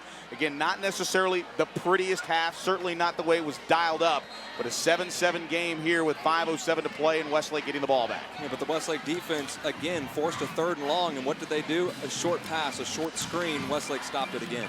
The punt is away, an end-over-end punt that will be fielded at the 31-yard line, and Tate Shaw will go down immediately. Good coverage on the back end there for Cedar Park. Very impressive stuff there by Chad Whitehead, the junior tight end, making his way down the field and wrapping up Tate Shaw, the much smaller target, and Tate Shaw unable to show his athleticism there. From the left hash mark, it'll be 1st down and 10 for Westlake from their own 31. I want to go back to something Matt said earlier about the offensive line blocking from inside out. It was really a brilliant point because Westlake and Jordan Siebert, I talked about his feet. but when that pressure comes from the inside, it's so much harder to avoid the rush. We've seen him avoid blitzes, but they've always been from the outside. He's able to avoid that blitz, so a great point by Matt, blocking inside out. Out of the slot receiver, we've got two wide receivers lined up right behind each other here on the near side left. From the left hash mark, a busy backfield as Russell Pape goes in motion. And the toss is here to the near side. Trying to create some space is Alex Chavez. He churns his way back to the line of scrimmage. Maybe a half a yard on the game, but no gain officially. 2nd down and 10. And it looks like they're going to go ahead and give him that half yard. So it'll be 2nd down and a long 9 inside 4.5 minutes to play here in the first quarter, or in the first half, excuse me. We're all tied at 7. Joe Taylor alongside John Nidell. Matt Nader down on the sidelines. 2 wide receivers to the far side right, 1 here to the near side left. Now the motion man coming here to the near side is Ben Slaughter, and a low snap has to be collected by the combination of Sean Rawlings and Alex Chavez. So once again, it'll be a mistake-ridden snap as the ball will be placed just outside the 25-yard line at the 26 to set up a 3rd down and long. One of the most overlooked things about in the game of football is the shotgun snap, but so often we've seen in the past couple of years, even in the college and the NFL level, how a shotgun snap can just be a major bugaboo for an offense throughout an entire game and really stall an offensive drive. Jordan Sievert has to stave off the blitz. Here it comes. It's picked up nicely, and the catch is made at the 45-yard line. What a nice little route there, but feeling the pressure, stepping up in the pocket as Sievert fires a dart to the near side. It's complete at the 45 and boxes out of bounds at the 48-yard line. A 23-yard strike to Jordan Sievert, and he picks up the 1st down in the pass completion to Brandon Box. And the pressure right there, like we talked about, came from the outside. So Jordan Sievert was able to step up into the pocket, avoid that blitz, and really showed a Division I throw right there. 2 wide receivers to the far side, right here to the near side left. Once again, going Box's direction here on the near side of the field. And that pass actually hits the defender in the back, trying to get the space on the outside there defensively, and it's Sean Angle, had the angle, the junior cornerback, is really blocking that play and playing right between the football and the receiver brilliantly, step for step with Brandon Box. Evenly played game so far. Both teams having success stopping the run. The big difference right now is Jordan Sievert's arm in the passing game of Westlake. Play action. Here comes a blitz again. Stands tall in the pocket, and that pass is caught at the 40. 1st down yardage and more inside the 30-yard line down to the 29. A nice pickup there as Christian Bartley gets off the 2 deep, and it's another pickup of 23 yards and a 1st down. So 2 23-yard pass receptions, both of them picking up 1st downs. The first one obviously on a 3rd down conversion, and Jordan Sievert has the Chaps working inside the 30-yard line. 3 wide receivers here to the near side left, 1 to the far side right. A pump fake with the shoulder pass over the middle, and the pass is just overthrown. Little traffic there in the middle of the field. The pass intended for Brendan Cox, the 5'10", 162-pound senior backup wide receiver, trying to get his name in the stat book, as he had a little crossing pattern there from the right side of the formation, John, and is just a little overthrown into traffic. Yeah, an incomplete pass, but there was really no pressure on that play, and the reason for that was Westlake went a little quicker on that snap, and the defensive line really wasn't ready, so we'll see if they speed up the tempo. They do indeed, but this time it's a handoff to Keith Carter. Carter going straight ahead to the 25-yard line. A nice run at the end of that as Carter bloodies his nose a little bit down to the 25-yard line. So it'll be 3rd down and a manageable one. Still pretty long. Again, the Chaps need the 19-yard line. Just going off left tackle. Jeffrey Ford in on the back end of that play along defensively with Peter Menekes. 2 wide receivers here to the near side left, 1 to the far side right on 3rd down and 6. The ball's just inside the 25-yard line. Here's the snap out of the gun. A pump fake. Sievert running out of room. Retreats. Gets time here to the near sideline. Fires. And it's a 1st down catch by Brandon Box at the 15-yard line. That's 2, count them, 2 3rd down possessions here extended on the conversion from the passing arm of Jordan Sievert to the receiving arms of Brandon Box. And it's another 1st down inside the 15-yard line. Let's go down to the sidelines and Matt Nader. Matt? Joe, I just want to point out just a second ago, Christian Bartley had a 23-yard pass from Jordan Sievert. I just want to say that that's what happens when you keep on sending blitzes. It exposes people downfield. Maybe we'll see Coach Allman send some hot routes in there, some quick three-step drops, and that's how the Chaps are going to be able to move down the field if they keep on continuing to blitz. That's right. You're right about that. It's the tempo, like John was mentioning, Matt. Thanks so much for that report. And the whistle's blowing a little bit before that play would develop. A little confusion there on the field. And it will be second down, as they're going to say that the swing pass to the far side actually hit the ground, and it was incomplete as a forward pass. And it will be incomplete, so it'll bring up second down and 10 from the 15-yard line along the left hash mark here, with box split out here to the near side left. Jordan with a three-step drop, has a man over the middle, and that pass is caught, and it's caught for a touchdown. Brandon Box, the senior, into the end zone for the first time in the 2012 season. Touchdown Westlake, and just like that, the Chaps take their first lead of the ball game. Touchdown Westlake. Yep, Jordan Sievert with the arm strength there, a little late on the throw, but nevertheless, just a great catch here. We'll see it on the replay if you're watching the television broadcast. Brandon Box reaching out, and it got bobbled a little bit, but he was able to catch it. And just a great catch there by Brandon Box. Really the wide receiver core and Jordan Sievert showing their stuff tonight. Michael Barton on for the extra point. He is 1 of 1 tonight. This one's a line drive, and it is good. Heads up in the pit for a heat-sinking missile. 2 minutes and 10 seconds remaining in the half, and Westlake takes the lead, 14-7 for Cedar Park. Live from Chaparral Stadium, this is Westlake football. At age 40, attorney and Marine Corps reservist David Little was the picture of health until the left side of his body went completely numb. We were on the phone while he was driving home when he suddenly stopped talking. My dad had a stroke when he was driving me home. I'm just really glad he ended up at St. David's, South Austin. St. David's, South Austin saved my life. Do you know what to do in an emergency? Visit stdavids.com to learn more. At the Vince Young Steakhouse, we take pride that we are 100% locally owned and operated. Every recipe and dish is prepared from scratch with seasonal and local ingredients, ensuring great taste and consistent quality. So whether you're wanting a fine dining experience for 2 or a private dining room for 20, the Vince Young Steakhouse is the perfect place for your next night out. Conveniently located in the heart of downtown at 3rd and San Jacinto. Call 45-STEAK for reservations or visit us online at vinceyoungsteakhouse.com. Vince Young Steakhouse, different from the herd. We welcome you back to Chaparral Stadium as we get a good look at Michael Barton gearing up his ensuing kickoff after the Salon at the Domain scoring drive. A 10-play, 69-yard drive. Took 2 minutes and 41 seconds off the clock, capped by a 15-yard touchdown reception by Brandon Box from the right arm of Jordan Sievert. The second touchdown pass of the night for Jordan Sievert to go along with that first quarter interception that led to Cedar Park's only points of the ball game, 14-7, and Barton kicks this one through the uprights and almost into the pit.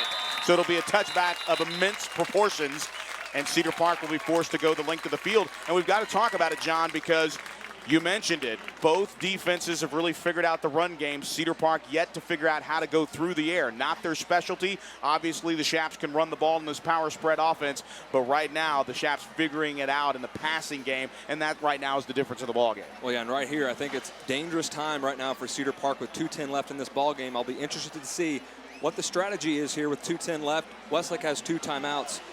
If I was calling plays, I'd run the football, see if Westlake takes any timeouts, because if I'm Cedar Park, I want to run this clock out and don't risk just throwing the ball down the field and risking an interception and Westlake giving up another score to the Chaps. Grimm in the pistol, handing off to the sophomore in the backfield for Cedar Park, and he angles his way just outside the left hash mark. It's Michael Wilson, as it's pronounced, as it's spelled, M-I-K-A-L.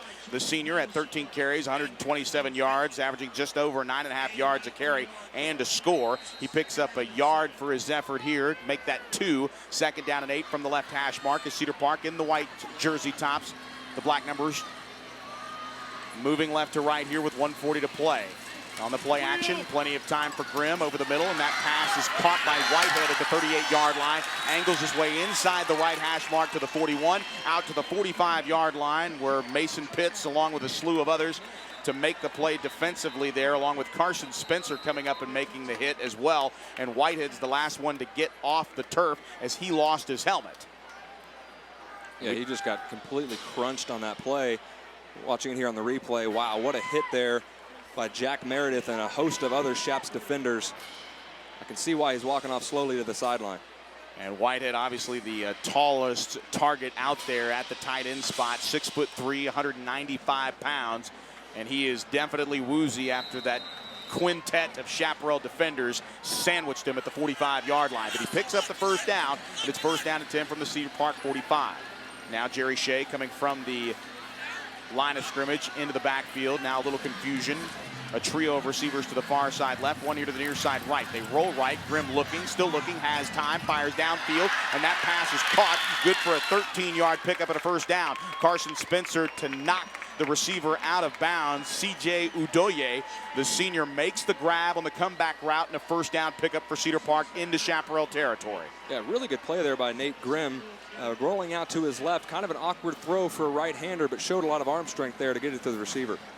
Right now, the adjustment for Cedar Park, they've put their quarterback on the move instead of sitting him back there waiting for the speed of the Chaparral defense. They're rolling him right, rolling him left, and getting him in the action and making the Chaps chase him.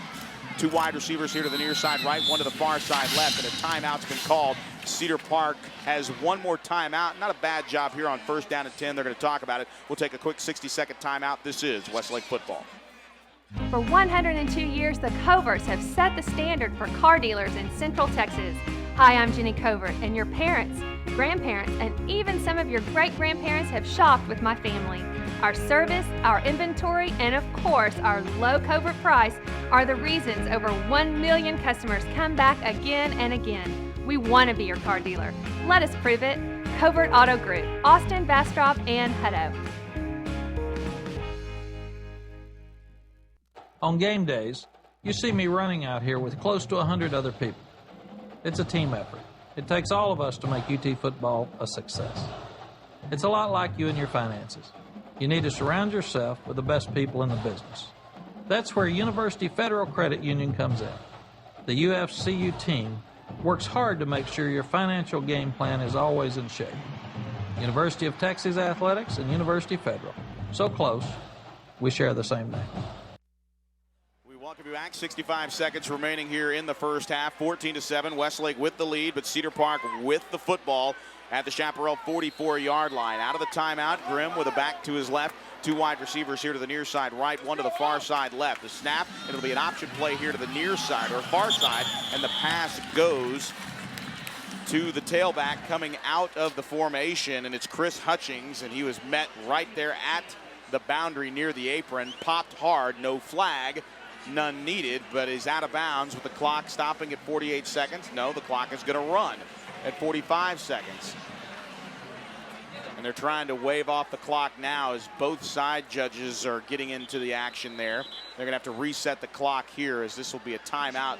Rick James will take it for the officials as time really started to tick off the clock, and no doubt Hutchings, when he got that pitch, John, went out of bounds, but the clock kept moving. Yeah, no doubt. And it was a really dangerous pitch there by Nate Grimm. He actually, it looked like he pitched it a little more forward than he wanted to, and almost, I don't know which Westlake defender it was out there, but almost got a hand on the pitch and almost forced a fumble. But really good first half so far. Obviously, Cedar Park would love to get some points out of this drive, but a well-played first half. 55 seconds. Some mistakes here and there, but that's really to be expected in the first game. Really in the second quarter, I think you could see the maturation of the offense really getting into a rhythm. And really when you talk to coaches, doesn't matter what level, whether it's the first week of college football, the first week of NFL football, is getting on the same page and establishing a rhythm. In the first quarter, the Chaparrals definitely had the issue with rhythm on offense. They did not, however, have the issue on defense.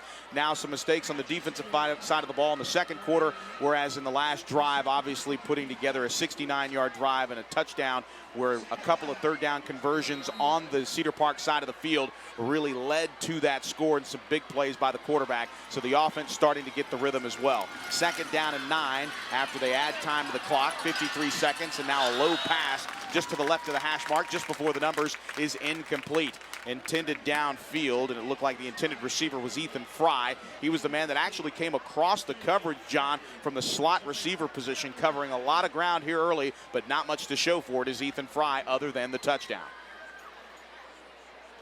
So the Timberwolves, with 50 seconds remaining here, down 7 points. Three wide receivers here to the near side right on third down and 9. Huddleston coming up in man-to-man coverage formation here on his man here to the near side. Stepping up is Grimm, and he's going to run with it to the 40, inside the 35-yard line, and he picks up the first down, and he's drilled out of bounds to the far side as Jack Meredith came over and laid a hit on him, but not before Grimm could pick up the first down. More importantly, gets out of bounds, stops the clock with 42 seconds to play here in the half. Yeah, heads up play there by Nate Grimm, seeing the opening on the left side and really turning on the Jets, getting past the Westlake defender and out of bounds.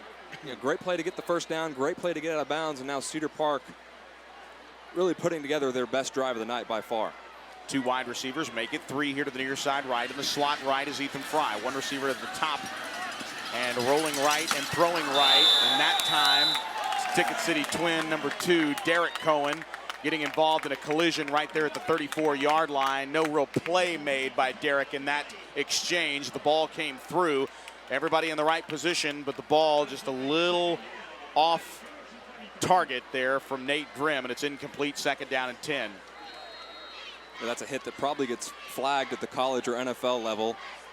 Unfortunately, now I get up on my soapbox and talk about a defenseless receiver hitting on a defenseless receiver. Great player there by Cohen. It doesn't count when you're not looking at each other. When it's, I would say, incidental contact. It's an incidental collision between Derek Cohen and the would-be receiver. 2nd down and 10. Clock at 38 seconds remaining in the half. 2 wide receivers to the far side left. 1 here to the near side right. But whistles blowed. It looks like it's going to be a timeout, and that is the case. Cedar Park will take their final timeout and talk about not only this play coming out of the timeout, John, but also the play that's going to come after that. In this particular time frame, I liken it to a basketball coach who's got only seconds to manage, and that's what we're dealing with here at the end of the half. You've got to have not 1 but 2 plays. In case you don't get out of bounds, you have to be ready to rock on that play, whether it's incomplete or whether it's a play that stays in bounds. You've got to be ready with that play because you never know when it's going to be your last one here before the end of a half. Yeah, and with no timeouts for Cedar Park, what you want to do is run your receivers either to the sideline or past the first down marker. If you get it past the first down marker, the clock will start when they get the chains set, but you have that time to regather yourself, make sure everyone's got the play, and take a snap without losing any time on the clock. So it'll be 2nd down and 10. The ball marked at the Chaparral 33-yard line as Cedar Park moves left to right. We welcome all of you listening on the CHAP app, downloaded on the Apple iTunes App Store. CHAP app, download it. Again, forgive us, the app has been submitted for updates, so it'll have all the rosters for 2012 once it is approved, and we'll let you know when that is going to happen. Lots of new features coming with the CHAP app, and we'll tell you about those during halftime. 2nd down and 10. Now rolling left and throwing right. That pass is Derek Cohen all over that play. Ethan Fry made the grab, but scoping it out is Derek Cohen, and he makes a huge play. A loss back to the 37-yard line, so we've felt both Ticket City Twins really getting into the action out of the defensive backfield. And I hate to question the coaching staff on the play call because they know more than I do about the game of football, but with 20-something seconds left, now the clock is running. It's at 6 seconds. They don't even have a play in. I don't know why you throw the ball short like that on that play. And they're going to rush it, but they'll get it off here. Final play of the half. The flag is down. Grimm dancing out of trouble. Rolls just outside the left hash mark. Heaves it towards the end zone. And this pass is caught. It's caught by Cedar Park. But a flag is down at the 38-yard line. And head coach Darren Allman is pointing at the flag. A Hail Mary, but it looks like it might be a false start or illegal formation against Cedar Park. So we'll see if that touchdown stands. A brilliant grab in the end zone as Nathan Grimm heaved it towards the heavens and the backside of the end zone there on the right side, and that is exactly the call. It is an illegal shift before the before the snap. So it will not count, and that will be the end of the first half. So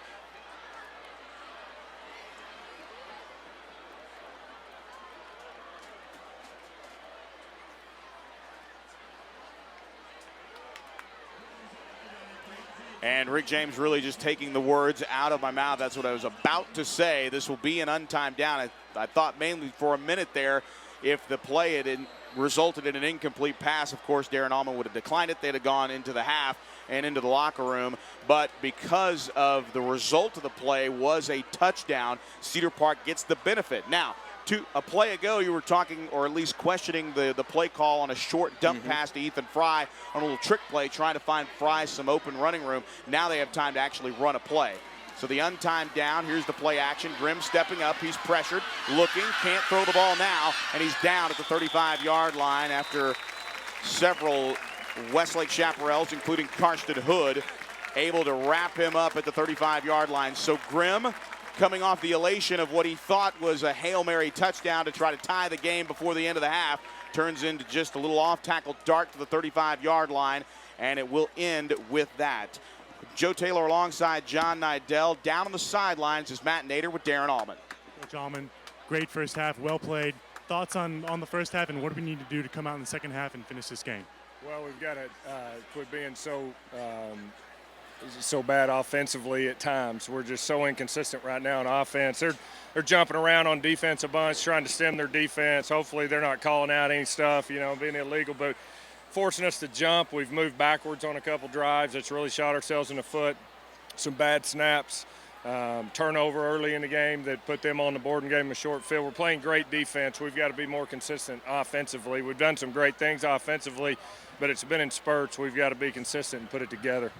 Okay, best of luck to you, Coach. Okay, thanks, Matt Nader down on the field with Darren Allman, and you said it exactly when we were talking about putting it together. It looked like in the first quarter the offense struggled a little bit to get the timing in times in the second quarter, especially in that scoring drive to take the lead. It looked like the offense got their stuff together, if you will. When you think about it from that standpoint, the defense is ahead of the offense. We knew that was going to be the case. Your thoughts on the first half? Well, Coach Allman was critical of his team at halftime, and that's understandable. But at the same time, you got to be really happy if you're a Westlake fan about the way the team looked and the way the team responded after the interception and the touchdown drive, the short touchdown drive for Cedar Park.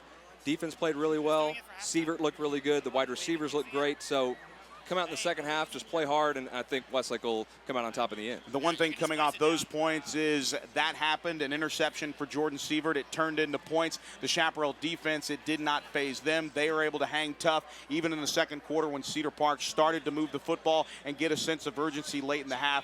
Westlake was able to double back and make the adjustments. No doubt more adjustments at halftime. We'll make them as well. Your halftime score from Chaparral Stadium in the 2012 kickoff game, it's Westlake 14, Cedar Park 7. This is Westlake football.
At the Vince Young Steakhouse, we take pride that we are 100% locally owned and operated. Every recipe and dish is prepared from scratch with seasonal and local ingredients, ensuring great taste and consistent quality. So whether you're wanting a fine dining experience for 2 or a private dining room for 20, the Vince Young Steakhouse is the perfect place for your next night out. Conveniently located in the heart of downtown at 3rd and San Jacinto. Call 45 Steak for reservations or visit us online at vinceyoungsteakhouse.com. Vince Young Steakhouse, different from the herd.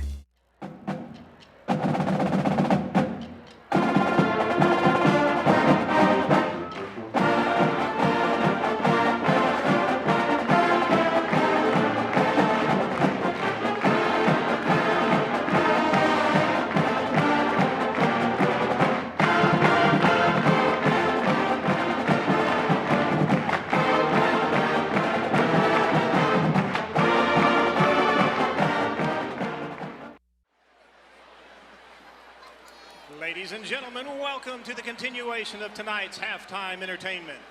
The Westlake High School Fine Arts Department and the Eanes Independent School District are proud to present the Westlake Chaparral Marching Band.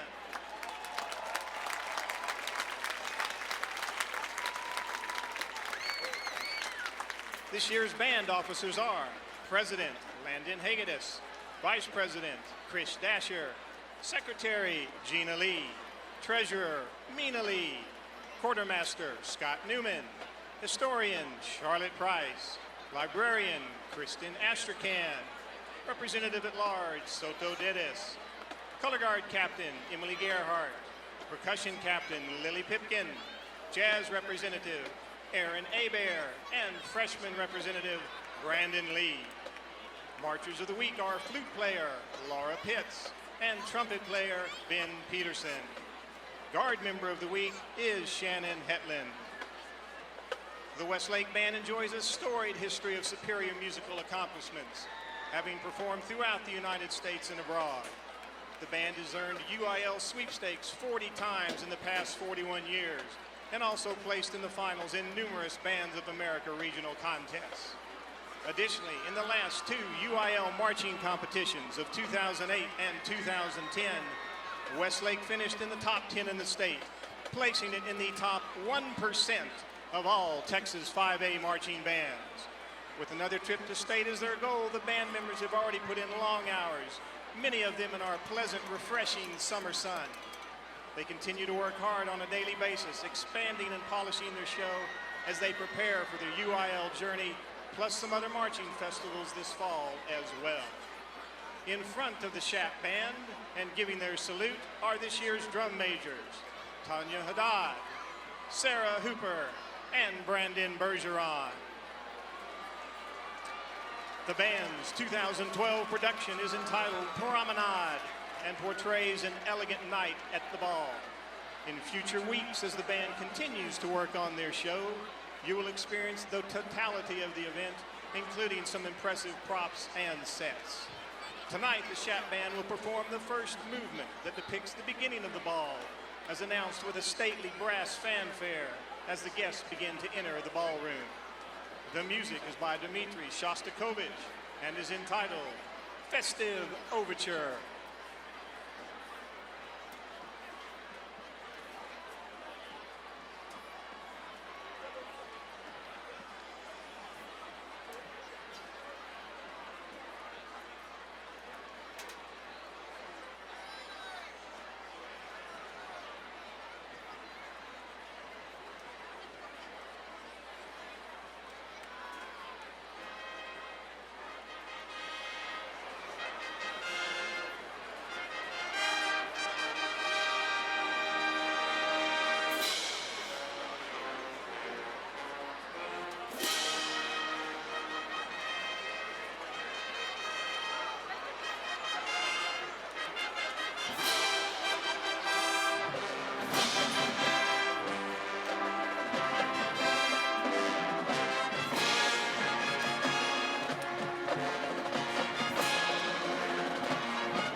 Son CHAP Band.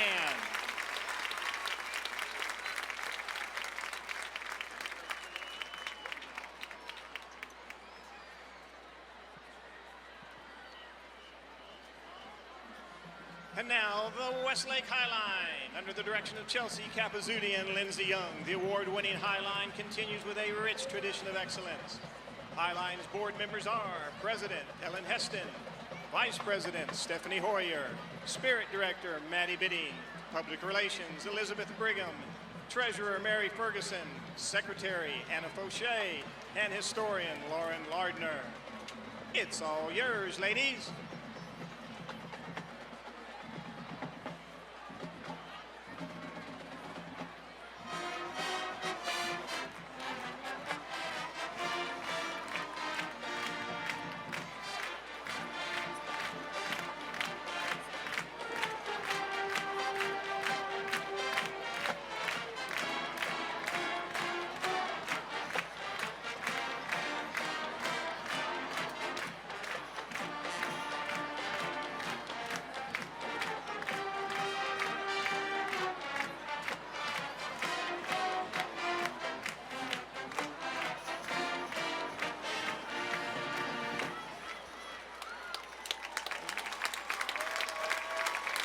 This year's Highline officers are Second Lieutenant Nikki Borderlawn, Second Lieutenant Samantha Brocklehurst, Second Lieutenant Elena Garcia, Second Lieutenant Lindsay Horton, Second Lieutenant Kia Race, First Lieutenant Maddie Settle, and Captain Jacqueline Bruskern. This week's Dancer of the Week is Hannah Fauché.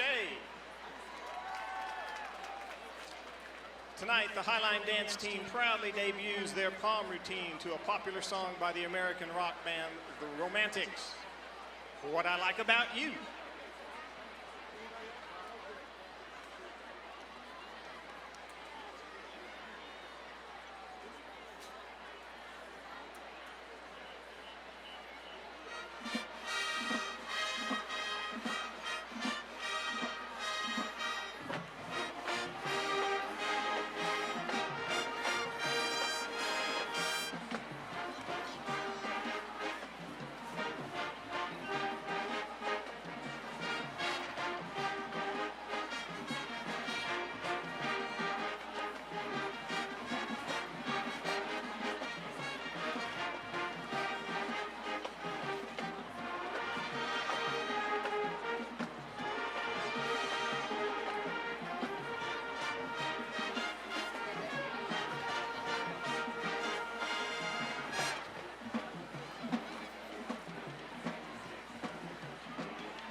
An outstanding performance by the Westlake Highline.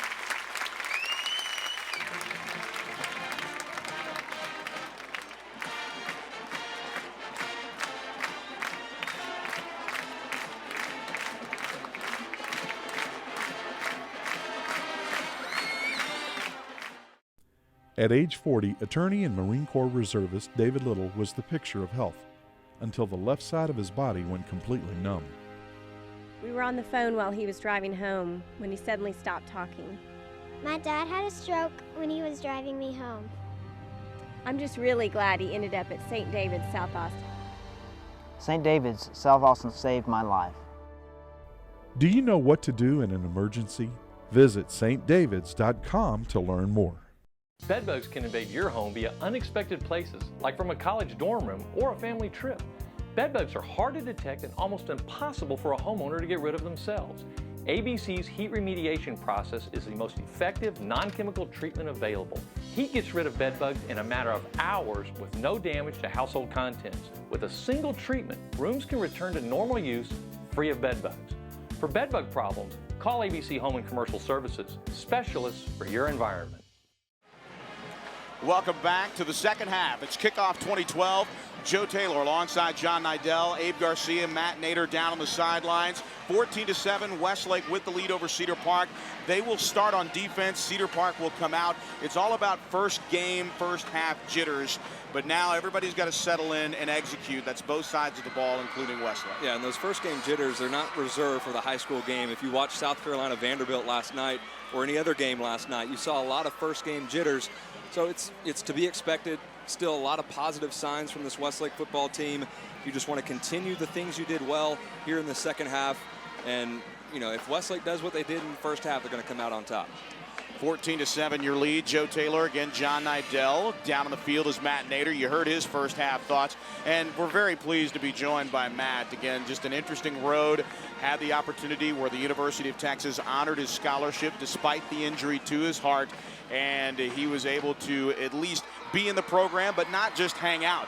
The guy was part of the game plan. You saw him on ABC, ESPN, wherever the Longhorns played. There was Matt Nader right next to the offensive coordinator at that time, Greg Davis, now Brian Harsin, and obviously co-offensive coordinator in Major Applewhite. And the Horns kick off tomorrow, but we're about to kick off here in the second half. Michael Barden with an opportunity to kick things off here. Cedar Park will have the opportunity to return it. Again, 33 plays on the ground, or 33 plays overall, 33 yards rushing, 170 yards passing, good for 203 yards of total offense. And right now, one of the things that Westlake is really clinging to is the ability to get the ball in the air and establish a rhythm. But it'll be the defense to start first for the Chaps. But once again, Michael Barden was his third touchback, as making the catch in the back of the end zone is Estebanat, and he'll take a knee, and it'll be a 20-yard touchback here. It'll be first down and 10 for Cedar Park. They will move left to right. For our radio audience, picturing it in your mind's eye, 14-7, the lead for the Chaparrals. The Chaparrals in their home red uniforms with the white jersey, or the white numerals on the red jersey. The silver pants with the silver Westlake helmet with the Westlake blocked letter W on the side. The white jersey tops, the forest green numerals, the gray pants with the forest green trim, the black helmet with the forest green wolf logo. The Timberwolves of Cedar Park move left to right. The handoff going right off left tackle on the first play of the second half goes to the left side and goes for little gain. In fact, it's actually going to be a loss of 1 on the play. And getting the carry in that, you can see the replay, a little misdirection. It was Estebanat that got the ball out of the backfield. Again, just no room on that left side. Yeah, they were not able to establish the ground game in the first half. And so far, Westlake looks like they're going to be playing that same tough run defense here in the second half. 3 wide receivers here to the near side right, rolling right, so they stay with a mobile quarterback, tossing it up for grabs. And this one is tossed into traffic. A trio of defenders, John Dodd along with Jack Meredith. And there on that near side is Bennett Huddleston, and all of them there in the pass just underthrown. Samuel Brock, the wide receiver there, the intended receiver downfield. And it's incomplete. It'll be third down and 12. 14-7, Westlake with the lead as Cedar Park opens the second half here in the third quarter. What do we talk about in the first half? Third and longs for the Cedar Park offense that likes to run the football. It's just not what it does not allow their offense to operate. A back on either side and a toss out into the flat and a huge hit here on the near side. And Chris Hutchings is slow to get up, but a huge hit by Derek Cohen. And I know one proud papa, Jason Nasur, who we have to thank because of his work to get this radio broadcast together. Again, we mentioned Gene Bender over at 1490 AM, but we have to remember one of the guys that owns the joint, Jason Nasur, proud stepdaddy there, seeing Derek Cohen, Ticket City Twin #1, laying a huge hit on Hutchins. Yeah, we've seen a couple big hits from Cohen, and a lot of the members of this secondary, they're small, but they are very physical, very fast, and just very good, and this defense looks strong. And a high snap here, And getting the punt away is Doug Franklin. Franklin angles it towards the Westlake sideline, and Rawlings, with all kinds of concentration, makes the catch and makes the catch in bounds. So that is a preview of things to come from the sophomore, who's the punt returner, able to watch that ball go all the way down into his hands and able to make that grab right there on the sideline in front of his own bench. First down and 10. Westlake with a short field from their own 47-yard line, moving right to left here on your radio dial. And of course, we invite you to all listen on 1490 AM, The Word, KLGO. 10:28 remaining here in Westlake with its first offensive series in the second half with a 14-7 lead.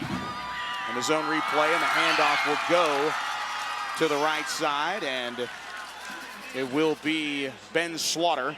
Slaughter making it back to the original line of scrimmage, but he's tripped up just behind the line of scrimmage. Jeffrey Ford on the stop, a loss of 1 on the play. It'll be second down and 11.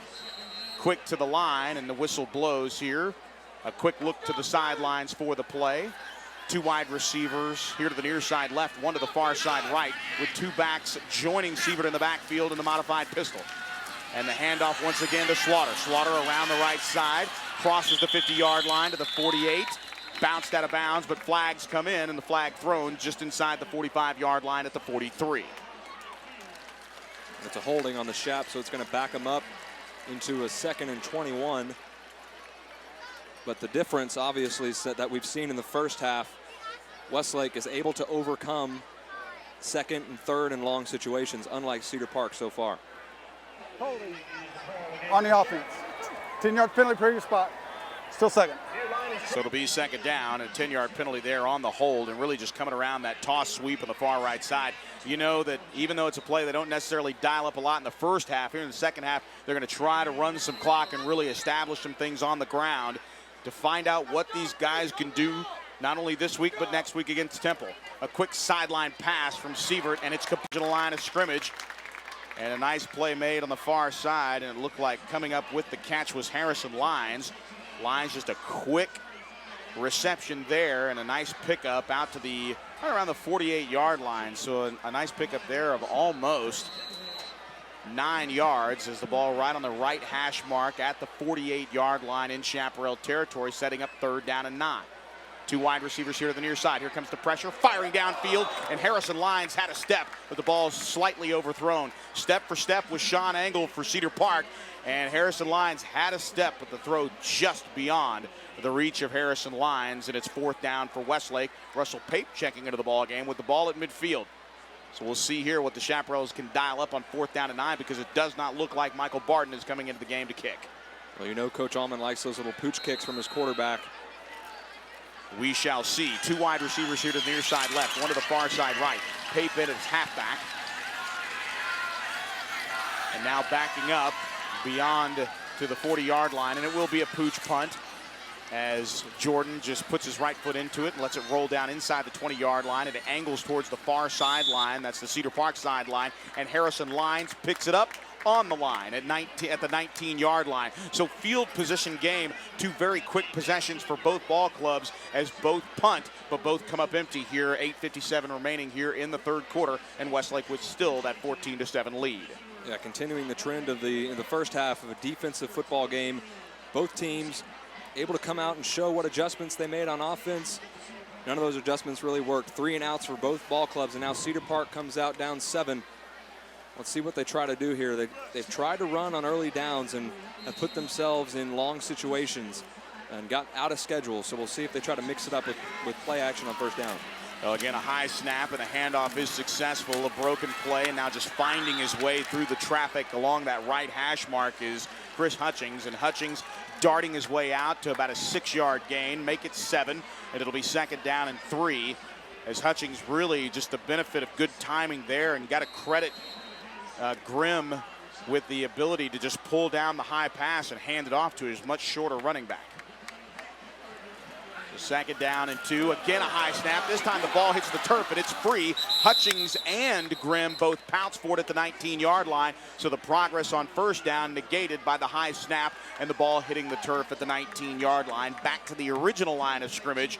And it'll be 3rd down and long here for the T-Wolves. I mentioned in the first half how bad snaps can completely ruin a drive, and you had 2nd down and 2 on this drive, a great first down play, and then all of a sudden, one bad snap, you got to fall on it, and all of a sudden, once again, you're in a 3rd and long situation, and most likely a passing down for Cedar Park. 2 wide receivers here to the near side right, one to the far side left, a back on either side of Grimm on 3rd down and 10. A quick snap, a 2-step drop, looking, here comes the pressure, now stepping up and still looking to the far side of the field, and that pass is incomplete.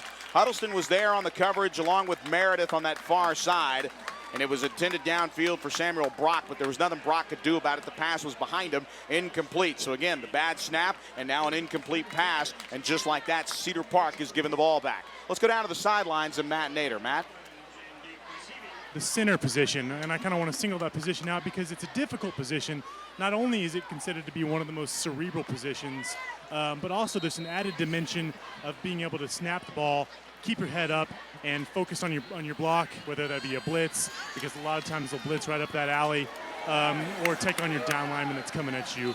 That's probably faster than you and weighs just as much as you. So I just want to kind of point out, take a look at the center, keep your eye on him.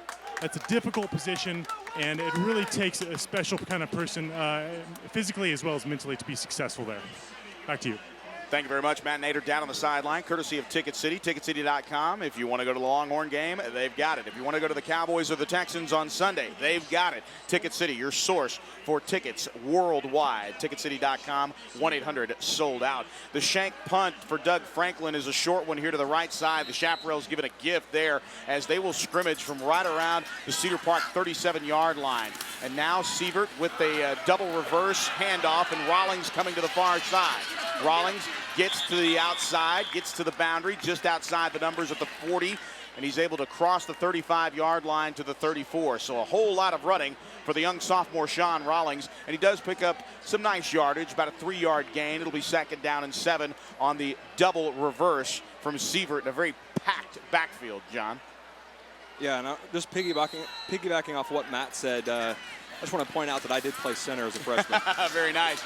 And the handoff and some shifty moving here and into the open here to the near side is Alex Chavez. Chavez to the 20, to the 10, cuts it back to the 5 and into the end zone.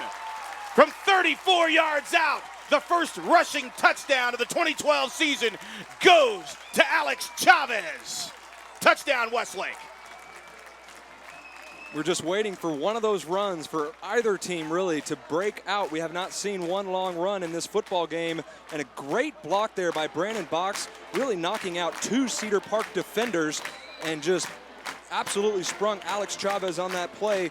Just 33 rushing yards for Westlake in the first half. Right there, adds on to their lead. About to be 21-7, and Westlake takes a big advantage here. Yeah, out of the hold of Rawlings, here's Michael Barden on the extra point. Still perfect on the season and perfect on the night. Snap down, kick up, kick good. 7:13 remaining in the 3rd quarter. Westlake leading Cedar Park 21-7. Live from Chaparral Stadium, this is Westlake football. For 102 years, the Coverts have set the standard for car dealers in Central Texas. Hi, I'm Jenny Covert, and your parents, grandparents, and even some of your great-grandparents have shopped with my family. Our service, our inventory, and of course, our low Covert price are the reasons over 1 million customers come back again and again. We want to be your car dealer. Let us prove it. Covert Auto Group, Austin, Bastrop, and Hutto. The Steam Team, your #1 choice for cleaning residential and commercial carpet, tile, and wood flooring, upholstery, air ducts, and more, including 24-hour emergency water and fire damage restoration. The Steam Team is an Austin original, locally owned and operated since 1983. All employees are trained and certified by the Institute of Inspection, Cleaning, and Restoration. We guarantee our services and will do whatever it takes to please our customers. Call 451-TEAM or online at thesteamteam.com.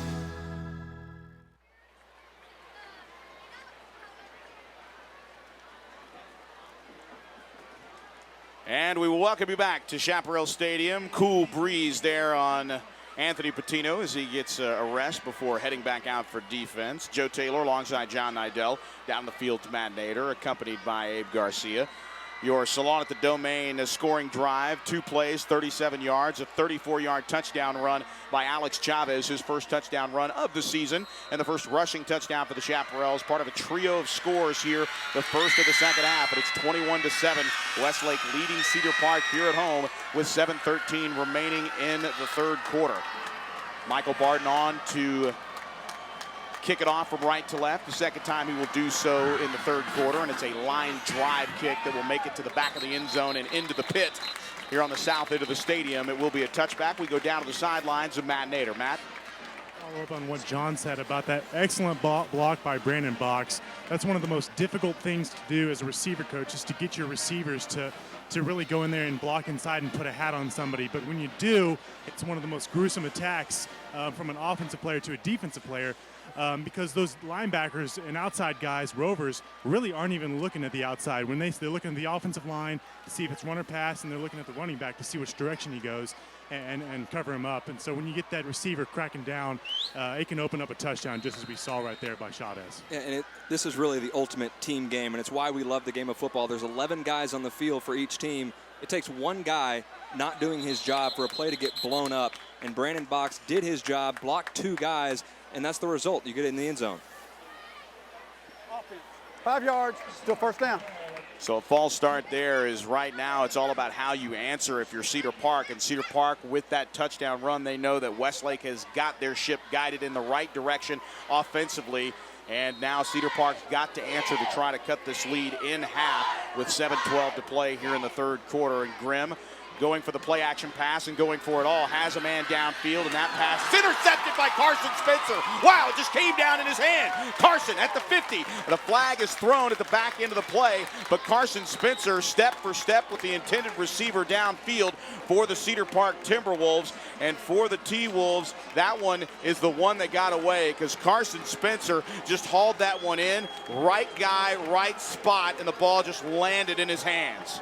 Great concentration on the back end of this play, as the play was intended downfield, and Carson Spencer just took that one away. No real effort from the Cedar Park player downfield, and the intended receiver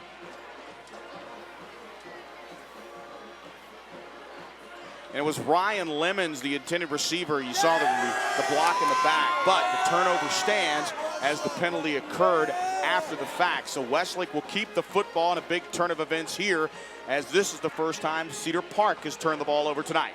Yeah, and we talked about the depth on this defense. Carson Spencer listed as a second-string player out there, and that was just an incredible catch over the shoulder. It really looked like he was the one playing the receiver position on that play. Just an incredible catch, and a big turnover here when Cedar Park really needed to put a drive together. 2 wide receivers here to the near side left. A low snap, but the handoff is good. This time turning the corner at the 40-yard line and coming across at the 41-yard line to the 42-yard line is Ben Slaughter. And Slaughter across the 41 to the 42. Looks like the nose of the football will stand at the 43-yard line. So a nice pickup of 7 yards. It'll be second down and 3. 21-7 your score.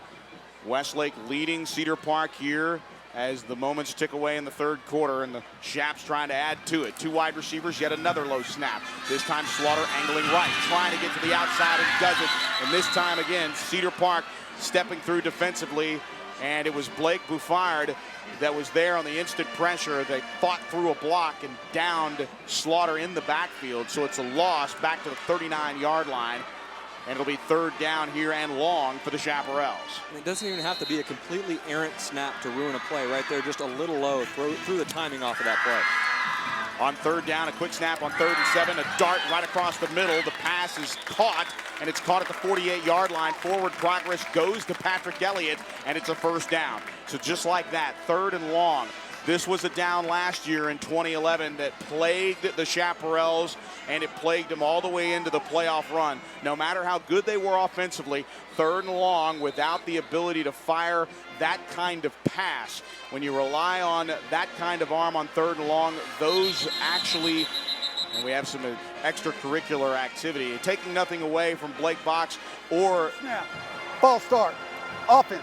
5-yard penalty, remains first down. And we just start talking about how good the offensive line has played mistake-free here in the early goings of the second half. They come up with a false start there, their first one of the second half. It'll back them up 5 yards to the 43-yard line, so it will be first down and 15 after that false start. We'll make that point about Jordan Sievert in 3rd and long after this play. 1 wide receiver to the far side right, 1 here to the near side left. A tight end in the formation, a back on either side of Sievert. Once again, a low snap. This time Sievert's going to keep it across the 45 to the 46-yard line and dives out to the 47-yard line, but it looks like they're going to say that his knee's down at the 46. Like I said, not taking away anything from the throwing ability of Blake Box. Again, both of those guys, Blake Box and Lewis Gilbo, had the ability to convert those, but it's just the strong arm and the presence in the pocket to fire those balls 5 yards, 6 yards, and a knowledge of where the sticks are. Just one of those things that Jordan Sievert does that's a little thing, John, that really can turn into big things. Keeping drives alive after 3rd down and long. They're going to have another shot at it here after the handoff goes up the middle. And Chavez angling his way out to the 50-yard line. So the ball right at the Westlake logo at the midfield stripe. It'll be 3rd down and 8. 21-7 the lead here. Just under 4 minutes and 45 seconds to play. The snap, Sievert on 3rd down, trying to convert again, has a man and it's overthrown. The receiver intended on the play was Brandon Box. He cut it inside and the ball just over his head. So it will be a 4th down opportunity here for the Westlake Chaparrals, and we'll see what they want to do. Up 2 scores with the ball at midfield.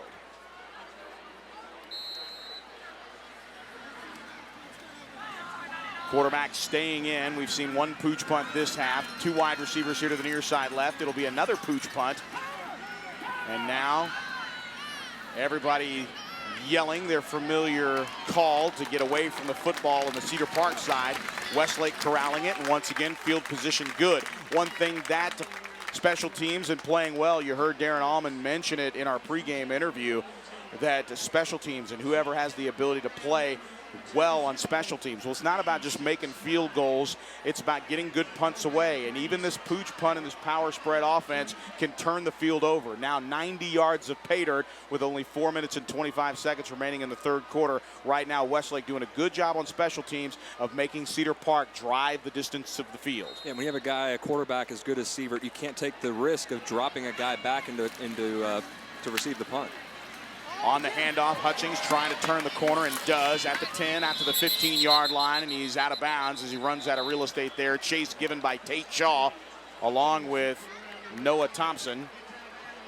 And the Fisherman taken there, and right now you can hear Darren Allman yelling. The penalty has been thrown. No doubt it's a holding penalty. And Darren Allman yelling out, "We'll take it," and it will be a holding penalty here as we'll get our referee, Rick James.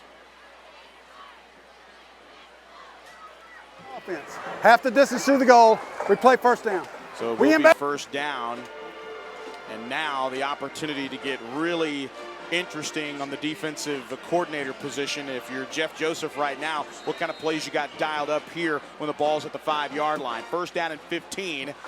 Quarterback in the shotgun with a back on his left side. Now rolling and spinning back, and the pass is complete here to the near side. At the 10-yard line, and a good play there by Derek Cohen as he's able to get that right arm on the would-be right foot, or I should say the right shoe of David Moritz. And Moritz was playing the role of Ethan Fry on that little same route that we saw as the half came to an end in the 2nd quarter. That time Morris just could not get away from the sweeping right hand of Derek Cohen. Tripped him up. 2nd down and 8. Now rolling left and looking left is Grimm. Grimm running out of room. Now chased backwards, and he's going to run out of real estate at the 8-yard line. A coverage sack there and beautifully done.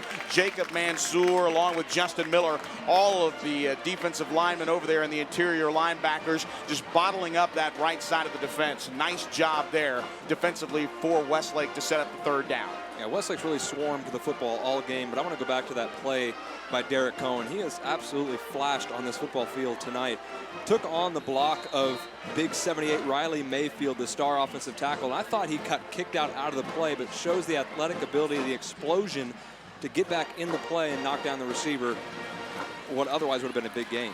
The handoff will go to Hutchings. Hutchings just trying to create some space there on the left side. Definitely a throwing down, but again, no play dialed up for 3rd down and 12 from the 7-yard line. So with that, Hutchings able to get to the 12-yard line to create some space for the punter. But again, the punting unit not necessarily in tip-top shape for Cedar Park, is right now doing the punting for Cedar Park is Douglas Franklin, and he has had his work cut out for him tonight. Short field position again as Sean Rawlings and Tate Shaw at the Cedar Park 40-yard line on 4th down and 7. And it'll be Franklin from right around the 2-yard line. It's a high punt, good hang time, but it's going to be a bad punt as far as distance is concerned. And Westlake's going to have a short field. As diving for it is the linebacker, Menekes. And Menekes able to down it right at the 30-yard line. So again, a 25-yard punt for Doug Franklin. So once again, a short punt, and it will be a short field for Westlake. Conversely, Joe Taylor alongside John Nidell. Matt Nader down on the sideline. Let's go down to him right now. Joe, thanks. One thing I wanted to point out was that the offensive line is playing really well. They're giving Sievert some great time. One thing that I've noticed as far as technicality goes, one thing that you need to do as an offensive lineman is you have to maintain square to the line of scrimmage, because that gives the defender more surface area to go around. When you open up a lane, you put your right or left foot back, it opens up a lane for the defender to get through and get to the quarterback. And so that's one thing I think when they go back to the film room, they'll see that the guards are giving the defenders a little bit of a lane, which gives them a little bit less distance to the quarterback. Back to you. And you're right about that. And you're talking about remaining square on that first down play. Just a straight-on blitz by Cedar Park. It's a loss of 6. It'll be 2nd down and 16. Receivers here to the near side left. That's 2 of them. 1 to the far side right. 2 backs in the pistol formation here for Sievert on 2nd down and 16.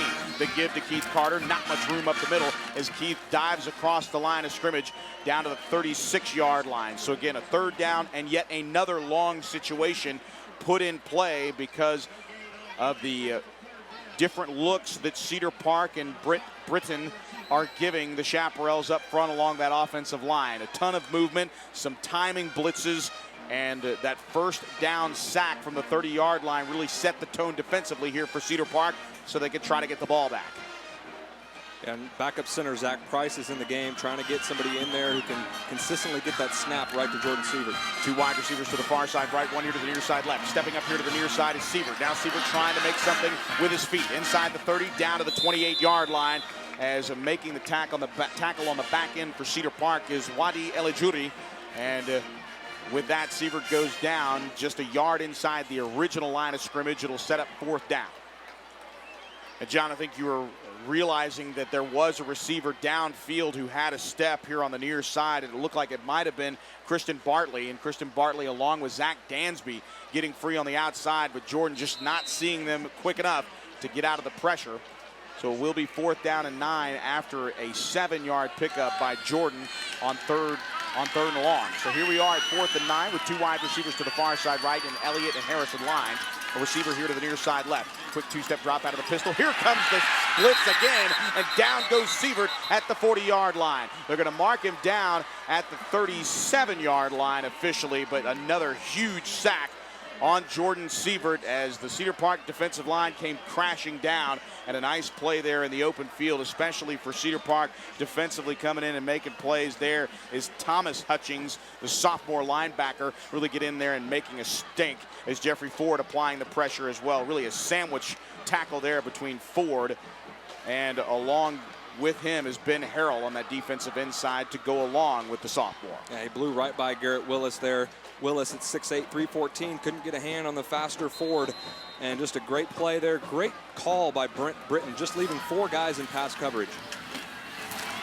And now the first play for Cedar Park as they turn away Westlake on downs.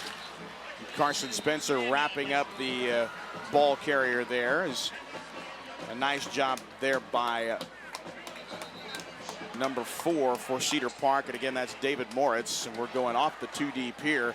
And that'll do it for the end of the 3rd quarter. And at the end of 3 quarters of play, it is Westlake 21, Cedar Park 7. Live from Chaparral Stadium, this is Westlake football. On game days, you see me running out here with close to 100 other people. It's a team effort. It takes all of us to make UT football a success. It's a lot like you and your finances. You need to surround yourself with the best people in the business. That's where University Federal Credit Union comes in. The UFCU team works hard to make sure your financial game plan is always in shape. University of Texas Athletics and University Federal. So close, we share the same name.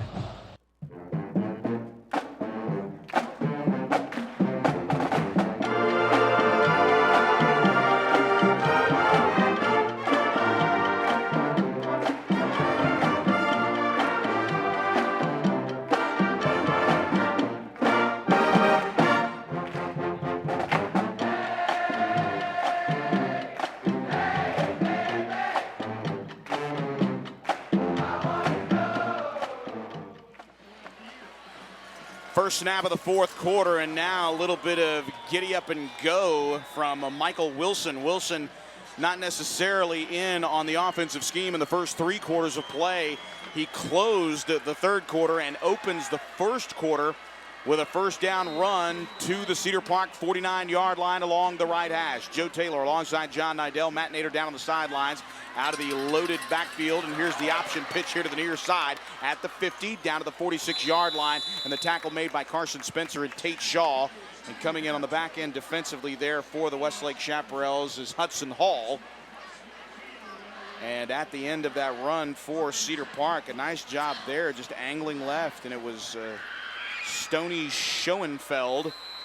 Schoenfeld with a nice 5-yard gain, setting up second down and 5. 3 backs in the backfield along with Grimm. Play action. It's a zone read. Grimm into the open field to the 40, inside the 35-yard line, down to the 30, and he's knocked out of bounds at the 25-yard line. Coming in defensively there for the Chaparrals is Justin Brown. Justin Brown, again, a huge gain of 21 yards on the carry and a first down and 10 to the 25-yard line. And now Cedar Park has got something going with the loaded backfield set, the jumbo set in the backfield, John. And they're going hurry up, too. I like this up-tempo offense. A receiver each way. This time, who's going to get it? It's Michael Wilson again. Wilson inside the 20, bounces it outside the numbers to the 15, down to the 13-yard line. And it's very close to another first down, and is another first down. So back-to-back first down runs here for the Cedar Park offense. And now in a hurry up with a jumbo set, 3 backs along with the quarterback in the backfield. So 4 men in the backfield in 3 straight formations, John, with a receiver each way, really causing havoc here for the Westlake defense, up 14 points. Now Cedar Park with a zone read play again. This time Grimm's going to keep it, trying to elude tacklers, does at the 10, dives forward towards the 6, able to make it to the 6-yard line, and he falls down there just shy of the outstretched arms of Brecken Hager. Hager not necessarily making the tackle, but there at the end of the play. It's forward progress here. The ball just outside the 6-yard line, and Cedar Park needing the 3 for a first and goal scenario.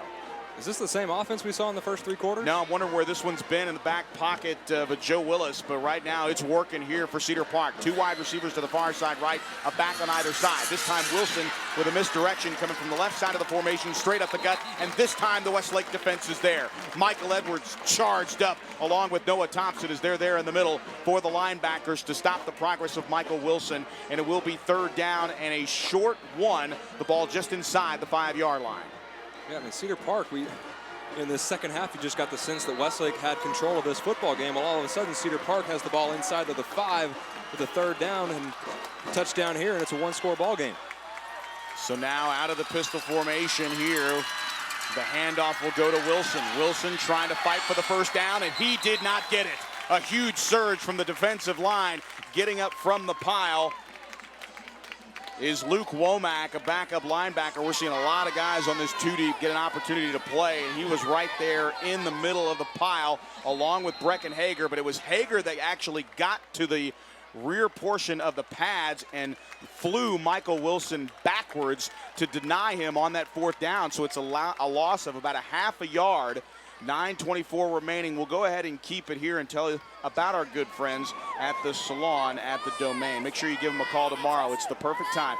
If you're on football overload right now, and moms, I'm talking to you, go ahead and schedule your time at the Salon at the Domain and escape football for just a little bit. Give them a call at 832-8000. They're open 7 days a week. They're located in the Domain Shopping Center across from Dillard's, right next to Maggiano's Italian restaurant. They specialize in precision cuts, single process color, double process color, highlights, lowlights, the whole bit. It's the Salon at the Domain. Give them a call at 832-8000. That's 832-8000. Check them out on our website as well at westlakenation.com. More to come from Salon at the Domain, including an event for all of you moms. Stay tuned to the Salon at the Domain. We welcome you back as the Westlake Nation rises here for a huge 4th down play. 4th and 2. The ball marked just outside the 5-yard line. On 3rd down, it was Brecken Hager and a slew of tacklers driving the Cedar Park offense backwards. Their best drive of the night. A play action. Now rolling right is Grimm. Grimm running out of room, and he's sacked, and the ball belongs to Westlake. A huge defensive stand And your Drury Roofing defensive play of the game right there on 4th down and 2. Backs against the wall. The Chaparrals on their heels with arguably the best offensive series of plays on the night for Cedar Park. Playing T-Wolf football, and the Chaparrals turn them away. It's all ball for the Chaparrals as they get the ball back. Yeah, they just rolled Nate Grimm out on that play to the right. It looked like he had a receiver on the backside of the play, but just didn't have the time to be able to identify that receiver who was wide open, who had come across the formation. Just didn't have the time, and you see the speed of the Westlake defense. Huge play, obviously, in this 4th quarter. Moving left to right in the 4th quarter here, it'll be Jordan Sievert, just a quarterback keeper, just a nice little draw play to create some space, a 4-yard gain out to about the 19-yard line. It'll be 2nd down and 6 here, as right now the clock definitely a friend of the Westlake Chaparrals with 9 minutes to play straight up in the ball game and a 21-7 lead over the Cedar Park Timberwolves. And we don't know how the season's going to shake out with Cedar Park, but this right now is the #2 football team in 4A. So if you're Westlake and the Westlake faithful here, you got to feel very good about the way Westlake has come out and really taken it to the Cedar Park team. 2 wide receivers here to the near side right. Once again, Jordan Sievert, just a little off tackle play. He's met right at the line of scrimmage. Maybe a loss of about a half a yard. So it will be 3rd down and long yet again, a familiar position for this offense. And we mentioned Nathan Harwell at the top of the broadcast, and we also mentioned Thomas Middleton, 1,800 yards of offense in 2011 because of injury, not playing tonight. That is a big part of why Cedar Park doesn't necessarily look like Cedar Park. 2 wide receivers here to the near side right, 1 to the far side left on 3rd down and 7. A back on either side of Sievert. They're going to stay with the run. Here to the near side across the 20 is Ben Slaughter. Slaughter, a nifty move to the 25-yard line and sidesteps not 1 but 2 tacklers out to the 26-yard line, and it's good for a 9-yard run and a 1st down. Shifty moving there on 3rd down conversions. We have seen the Chaps go to the air. That time they go to the ground, and Slaughter all over it, and they move the chains. 1st down Westlake. And a really smart play here by Harrison Lyons. Watch him here on the outside blocking. Takes his hands away, almost a block in the back, but he did not push the defender there. Puts his hands up in the air saying, no, I did not push him, and they're able to keep that large gain. From the right hash, again, the handoff goes inside to Slaughter, and Slaughter just churning his way inside the 30, down to the 32-yard line. And his knees down at about the 33, so a nice gain there. Popping onto the field for the Westlake Chaparrals is Brendan Cox, along with Russell Pape, our Chap of the Week. Off the field is Dansby along with Patrick Elliott. Harrison Lyons will line up in a wide receiver position here to the near side right. In the slot right is Cox. On the far side of the field is Brandon Box, the senior, still in the ball game. 21-7 your score, 7:25 clock moving here. Pape, the halfback, next to Slaughter. The tailback in the formation here. Sievert, the quarterback, once again. It's a zone read, rolling right and throwing right over the middle, and that pass is caught and dropped, and they're going to say it's incomplete.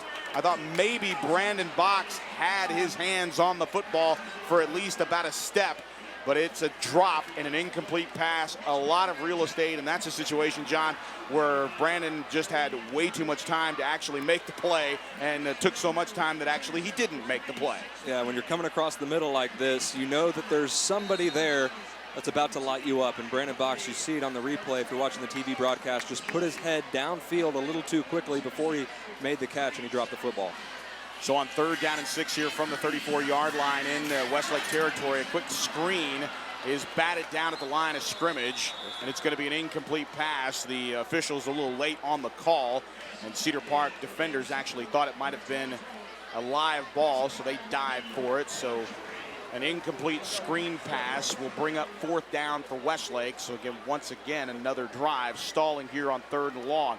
There's a lot of work to do, and that's what Darren Allman, and that goes for Joe Willis's club as well. There's a lot of work to do after game 1, and that's why non-district is definitely a friend of high school football, where wins and losses don't necessarily count, and you could probably learn more from a loss than you can from a win. Yeah, absolutely. I can think of a few things that Westlake definitely has to work on heading on into this week, and it's really nothing major. It's all fixable things.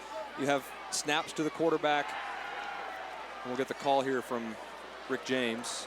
There's a flag way back at the 45-yard line. Yeah, on the back end of the formation. Prior we'll to the snap, this is we have a substitution infraction on the defense. There was 12 players breaking from the huddle. 5-yard penalty.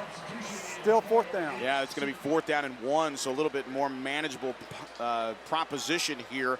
And when you're up 14 with 7 to play, you certainly really can't take anything for granted. But the pooch punt doesn't necessarily leave our mind's eye, but we could see a quick play here. But no, it's going to be Sievert to just line drive it, and catching it on that line drive is Cedar Park to the 50, to the 40, to the 35-yard line, and making the grab on the special teams for Cedar Park is Lane Waller, and it was a line drive catch, kind of like he was an outfielder in a scorcher to center field, and he just took off and ran with it, and it was Jordan Sievert that actually made the tackle at the back end at the 34-yard line.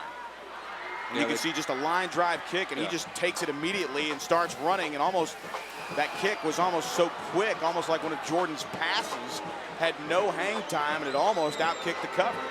Yeah, that's exactly what it did. Just not a great kick there, and I mean, what do you expect? The guy's a quarterback, but just well, we've seen him down one at the 10-yard line on those pooch punts, so we know that he can definitely get some air underneath the punt. That's all that needed.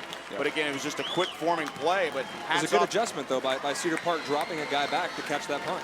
1st down and 10 from the 34-yard line in Westlake territory. The handoff goes to Michael Wilson, and a huge play there. It's John Dodd that got there first, and a great play by a number of players on that far side. But Dodd really got there first, and coming in is Mason Pitts as well, and you can really tell that the surge was there initially. When you see a lot of red jerseys on one player, John, that is a very good sign that everyone got off the ball well, but it was Mason Pitts that really ended that play. A 1-yard loss, 2nd down and 11 from the 35-yard line. A receiver each way, once again a jumbo set. This time it's Grimm. He's tackled right at the original line of scrimmage, and coming in on the back end is Brecken Hager. And when they're stopping that run, there's 4 guys on that play on the pile. The play before, there were 9 chaps that were right around the football and on the pile, and the other 2 guys were about 5 yards downfield waiting if he squirted free. So just swarming defense by the Chaparrals, and just been really impressed tonight with the defensive effort. We've seen the past couple of years some missed tackles and holes in the running lanes, not tonight. On 3rd down and 10 from the 34-yard line. Now again, the swarming defense. Brecken Hager almost coming down with his 2nd sack. Grimm escaping out past the numbers at the 40 as he retraces his steps back to the line of scrimmage. Bounces outside the numbers, able to get to the 35-yard line and down towards the 32. So it ends up being a positive play after Brecken Hager had him by the jersey on top of the shoulder pads back near the 45-yard line. Somehow Grimm able to scamper away for a nice gain all the way to the 32-yard line. So a long way to run for 3 yards, but Grimm keeping the ball going forward for Cedar Park, and a 4th down play here coming up on offense for Cedar Park, and another big opportunity here for the Westlake defense. From the right hash, back to passes Grimm, pumps once, looking, has a man downfield, and this one is overthrown into triple coverage, intended downfield for the slot receiver Bill Estebanat, and it is incomplete once again. A turnover on downs, and Westlake gets the ball back with less than 5 minutes to play in the ball game, leading 21-7. Yeah, and the big receiver Chris Vaughn was out there too on the near side. Just stopped around the 20-yard line or the 15-yard line, past the 1st down marker. Really didn't have a defender in his area. And I guess Nate Grimm didn't see him, just launched it over his head to another receiver crossing the field into double coverage. So just missed the wide open receiver there, and Westlake takes over and really in control here, up 21-7. Alex Chavez with a 34-yard touchdown run to his credit in the half. He's back in the ball game. Pape the halfback, a receiver here, another low snap, and this time angling forward along the left hash mark to the 34-yard line. A pickup of 2 yards on the play for Alex Chavez. Yeah, right now you just want to see the size of this Westlake offensive line take over, and you want to be able to play physical football. We've seen Westlake obviously is going to be able to throw the football this year. Can they pound it when they need to? And right now they need to pound the football. They have the offensive line, the size to do it. Now they just got to go out and get it done. Russell Pape and Alex Chavez, starters still on the field. Brandon Bach split out to the far side left. One receiver here to the near side right. That is Josh Latham. Backs in an offset pistol here. 2nd down and 8. Sievert to hand it off, and now just rumbling off left tackle, bouncing it outside the left hash mark and down to the 40-yard line. A nice pickup there by Alex Chavez. Or check that, it's Russell Pape. Russell Pape on the carry there. So getting one of his cherry-picked carries there. And I said that's actually Russell Pape delivering the lead blocker. It was actually Alex Chavez that got the carry. And Russell Pape on his feet at the end of that play, not taking out one but two Cedar Park blockers. And you heard him during halftime.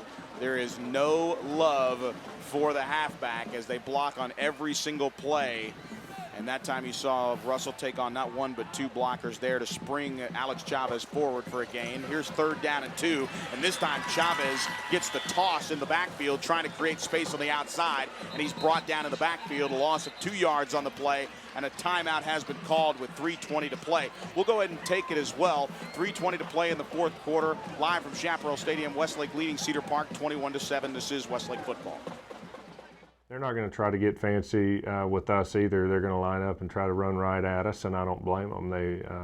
They're very good zone blockers. They can get the ball inside and outside and hurt you with play action pass. They're going to be capable throwers too. And so, yeah, there's a reason why they've had the success they have over the last few years. And aside from playing good defense, which they've done year in, year out, their offense has been able to control the ball and run the football very well, and that's what they'll continue to do. This winter, prepare to be amazed as Elisa's Dance Academy and the Westlake Symphonic Orchestra come together to perform a variety of holiday favorites. For the 8th year, audiences will be astounded by concert-quality music and dramatic visual effects in a stunning production perfect for all ages. Join us December 6th, 7th, and 8th as the Westlake Technical Entertainment Crew and Lexus of Austin present the Nutcracker Spectacular. We welcome you back to live coverage of Westlake football, and our thanks to our radio partner here, AM 1490, The Word, KLGO Austin. Your station identification there is 4th down and 6 looming here. We'll see Michael Barton on for his first punt of the second half. It's another low snap. He digs it out and gets away a beauty. A spiraling punt here. It's going to angle towards the 28-yard line, and a pickup there for Cedar Park's Chris Vaughn. And Vaughn trying to make some moves around the line, and good coverage there as Vaughn dropped at the 25-yard line, and a flag is thrown after the play is over. And just judging by the sheer amount of the red jerseys around that flag, this one might be against Westlake. And there's not necessarily, you can't really stop and take a look at it, John, from what you have to work on physically. You also have to work on things mentally. And that's a mental mistake there on this penalty, because it does look like, based on the ear chewing that's going on from Darren Allman on the sidelines, after the that play, is going to be unsportsmanlike conduct on Westlake. A 15-yard penalty from the spot of the foul. First down. Let's go down to the sidelines and Matt Nader. Matt, I know it's all about being hyped for your first varsity win in 2012, but you got to calm down a little bit. Absolutely, and I also think that if the Chaparral fans think that this game is over, it is far from it. I see some fans on the other side already leaving, but this team is still hyped up, and I know that if they get one on the board here, it's still two drives away from being a tie ball game, and so I think that the Chaps need to put the pressure on, continue to fight, and there it is, interception. Oh, I thought that was going to be picked up. Yeah, right you there. thought it was. Then when that happened, you talk about just being a short play away, and that's why you have to maintain the focus for the entire 4 quarters. Thanks, Matt, down on the sidelines, and there just a little go route on the outside, and Grimm firing downfield. It was almost intercepted, as playing the ball perfectly there defensively was Bennett Huddleston. And Carson Spencer, and he almost came up with the pick there. Carson now on a receiver here to the near side on 2nd down and 10 from the Cedar Park 44-yard line. One man in motion coming to the near side. That's Hutchings. Now rolling here to the near side, chasing, and Grimm out of the pocket at the 40. Stops, shoots, running out of room again. Just trying to find a receiver downfield, and does. Hutchings somehow gets open at the Chaparral 48-yard line and makes the grab. Good for about an 8-yard gain. It'll be 3rd down and 2, and not a bad job for Nate Grimm, just improvising, and Hutchings on the back end coming down with that football for the 8-yard gain. No, that was an impressive play there by Nate Grimm. You watch him basically running for his life here, and just watching him trying to avoid Westlake defenders on the replay.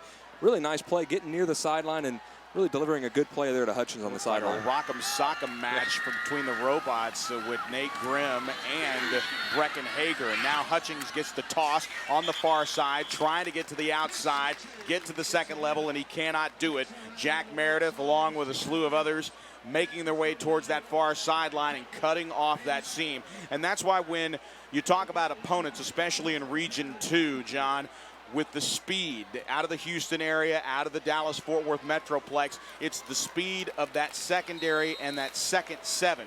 The speed of the defensive line there for the pressure, but it's the guys that can get to the sideline, and most of those big city schools rely on the speed along the outside. A team like Westlake cuts that off. Here's a pass here to the near side, and it's intended for Hutchins on 4th down and 2, and that pass is incomplete, just short for Hutchins, and that will turn the ball over on downs for the final 2:37. Westlake will try it out once again for offense, as that's the play on defense that could end this ball game for Cedar Park and could secure win number 1 in 2012 for Westlake here at home. You mentioned the speed on the defense. It's not just that plays a large role in Westlake's success tonight, but they're just playing sound football. We see on that last play, on that 3rd down play, the ball carrier made 1 man miss, he made 2 men miss, 3 men miss, and there was another guy right there to make the tackle. So that can be frustrating if you're on the opposing sideline. You see, you make a man miss, but still can't find any open room. The handoff here will go to the near side. Bouncing it outside to the numbers is Ben Slaughter. Slaughter at the 50, now to the 49-yard line as they cross over into Cedar Park territory. A nice gain of 4 yards on the play. It'll be 2nd down and 6 here for the Chaparrals. Really working that right side, trying to get these offensive linemen some work on run blocking. They saw that pass protection is definitely a strength of the ball club, but they've got to establish the run if they want to play with the big boys and really extend this non-district schedule. It's going to be tough. You got to do both things well. And that's the thing that you got to really appreciate about Coach Allman, scheduling those tough non-district games. He's done it ever since he's gotten here at Westlake. I mean, there's no beating around the bush. The last 2 years, the district has not been a district that's gotten Westlake ready for the playoffs. Last year, outscoring district opponents 256-14. It's just not really what you want. It's great to blow people out, but you want to have some tests along the way, especially late in the season. This year, tough opponents in non-district, and of course that matchup on November 2nd is going to certainly test this ball club late in district play. Well, and that's the thing. Now that Lake Travis is finally, after a 5-year run, and we talked about Cedar Park being a 5A team and being a 4A team and a 5A body for the last several years. Lake Travis has definitely, over the last 5, has been a 5A team and a 4A team and a 5A body. I'll get that right one of these times. But that's the point, is that you have a large program, it swells, realignment bolsts them up to 5A. Lake Travis is going to be successful in this district, but now they share a district with Westlake, and that November 2nd matchup will be the rubber meets the road match. It will be that playoff priming performance for both ball clubs. Now the handoff going up the middle on 2nd down and 6, good for about 5 yards. It'll be 3rd down and 1 for Ben Slaughter as he just rides the right side of that offensive line, just outside the right hash mark, inside the 45, down to the 44-yard line. We interact with Lake Travis fans and people all the time, and they really, for good reason, because of the last 4 years, they really don't respect Westlake. And coming into that game, I don't think that they think that Westlake has a chance. And for good reason. You got Baker Mayfield coming back, a lot of talent on that football team. But Westlake, they're definitely a team to watch out for and are good enough to be able to compete with Lake Travis, especially later in the year. A lot of improvement should go on in this football team. False start there as everybody gets moving a little bit quicker is on 3rd down and 1. And you can see that Jordan Siebert prior to there. The snap. False start, offense, 5 yards, still 3rd down. And it will be a 5-yard penalty, makes it 3rd and 6 now on a 3rd and 1. And that time, Jordan Sievert's hard count threw his own teammates off. And you can see his frustration there, is that's exactly what he was trying to go for. He was trying to draw Cedar Park off sides as part of his repertoire at a quarterback position here in his first game, trying to draw that defense and get that offsides penalty and pick up the 1st down the easy way. But his hard count so good, it drew his own teammates off guard. And on the false start, it'll be 3rd and 6, firing to the far side, just outside the left hash mark. The pass is incomplete, intended on that far side for Christian Bartley, and Bartley unable to come up with it. So another 4th down with 58 seconds remaining in the ball game. This should do it, but it just depends if Cedar Park ends it with a flurry of plays, or if Westlake is able to somehow dial up a 4th down play here to pick up the 1st down and keep the football. Looks like we might have a pooch punt, and we will. Cedar Park dropping one man back. That is Vaughn. Vaughn's going to let it hit and roll inside the 10-yard line down to the 6, and diving on it there is just one of those gentlemen that's happy to be here, and that's Brendan Cox. Brendan Cox trying to play his way down there, and no doubt going through Brendan's mind is this ball does not need to get out of bounds. The clock is gonna stop anyway, but it does not need to get out of bounds. I need to hustle over and get that ball at the 6 before it goes out of bounds. So again, nice hustle play there at the end of a ball game. Yeah, the eagerness of young Brendan Cox. So 1st down and 10 for Cedar Park. They'll start at their own 6-yard line and what most likely will be the final drive of the game.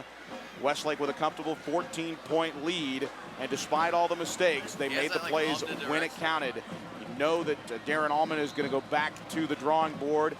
A lot of film to watch coming up on Monday to get ready for next week's road trip to Temple. Hutchings with the handoff straight up the gut at the 10 to the 15, out to the 20-yard line where he's gang tackled there at the 20-yard line. So a nice pickup of 14 yards and a 1st down for Chris Hutchings, who's really only been the bright spot other than his quarterback, and you can't really take anything away from Nate Grimm. You take away 2 of his best weapons in his first start on the road at Westlake when you're the top team in 4A. And this has not necessarily been a poor performance out of him. He's actually made some incredible athletic plays. But again, his 2 biggest weapons, Thomas Middleton and Nathan Hartwell, not in the ball game due to injury. Yeah, Nate Grimm, he's going to be a good quarterback. He's just more successful within the confines of the offense, and that's throwing the ball on your own schedule. So throwing it on 2nd down and 7, a play action pass, or 3rd down and short when the defense doesn't know what you're doing. When you're in 3rd down and 12 all the time and you know the pass is coming, you blitz Nate Grimm. He's got to get out of the pocket. All of a sudden he can't look downfield, and that's why he's struggled at times tonight. But he's got a good arm, athletic ability. He's going to be a good quarterback. And brighter things on the horizon for Cedar Park. No doubt injuries will heal, and you will see those 2 players come back into the fray for Cedar Park. The offensive line will start to gel a bit more, and you've got some weapons there behind it. One of the things that non-district can also do is help you build depth for the guys that are banged up here to start the 2012 campaign. And non-district, again, not necessarily the means to an end. It's really the learning process, the first of what coaches would call 3 seasons in their years. And now a play action pass here on 1st down and 10 from the 21-yard line, and this pass is heaved downfield here to the near side, intended for the big target for Cedar Park, and that's Samuel Brock. And Brock again on a dead sprint, but throwing it into triple coverage was Grimm, and the pass is incomplete. Clock will stop with 25 seconds to play in the ball game. It'll be 2nd down and 10 from Cedar Park.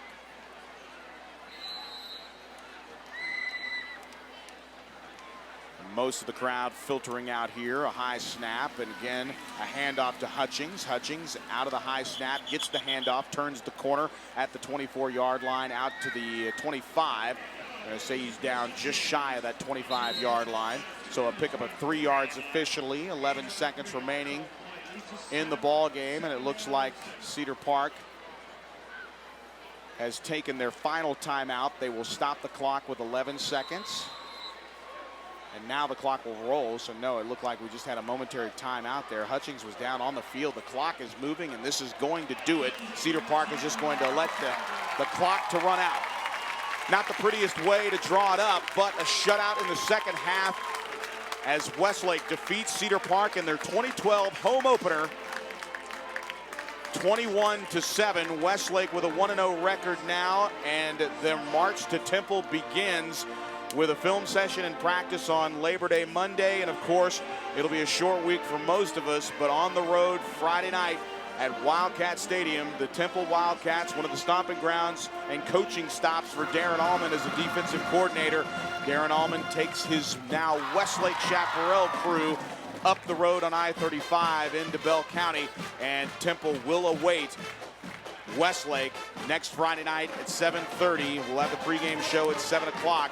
The Westlake victorious tonight against Cedar Park, 21-7. Joe Taylor alongside John Nidell. My thanks to Brian Ferguson, our statistician. Of course, Mike Pirtle, our on-site engineer and producer. Down on the field is Matt Nader and Abe Garcia, and of course all the good folks at CHAP-TV. We'll hear the post-game thoughts of Darren Allman in just a few moments, but for now, let's take a quick timeout. Again, your final score here from Chaparral Stadium. It's Westlake 21, Cedar Park 7. We'll be back in a moment for the post-game show and the thoughts of Darren Allman after this. This is Westlake football.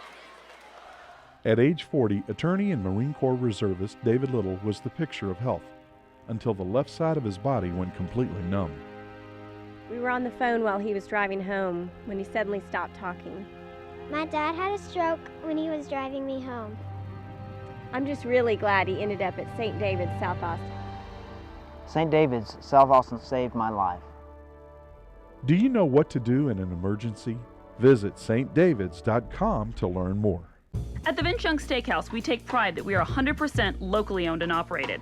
Every recipe and dish is prepared from scratch with seasonal and local ingredients, ensuring great taste and consistent quality.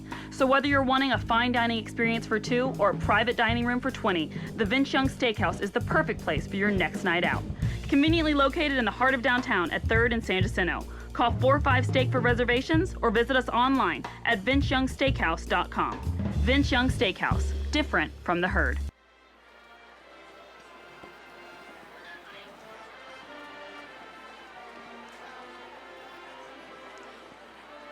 We welcome you back. Obviously, tradition is tradition. The cheerleaders and the support squad all there in spirit as Westlake closes their post-game speech from their head coach, Darren Allman, with a victory. Not the prettiest one you'll see, but a victory nonetheless. Joe Taylor alongside John Nidell, Matt Nader patiently awaiting the arrival of Darren Allman for his post-game thoughts. Again, victorious are the Chaparrals. They look down the road now, or I should say up I-35 to the Temple Wildcats, but when you think about this game, you think about some of the mistakes, some of the successful moments in this ball game, but one thing that stands out to me, third down conversions when the Chaparrals needed to extend drives and ultimately put points on the board. Yeah, and that was really the difference in this game. The difference between these two football teams was the third down conversions. Both teams put themselves in 3rd and long. The difference is Jordan Sievert being able to make the throws and having the receivers to make the play. And racing over from the huddle is Darren Allman, and generally it's no huddle with Darren Allman in our pregame conversation. Now our postgame conversations. We go down to the sidelines to Matt Nader, who's with Coach.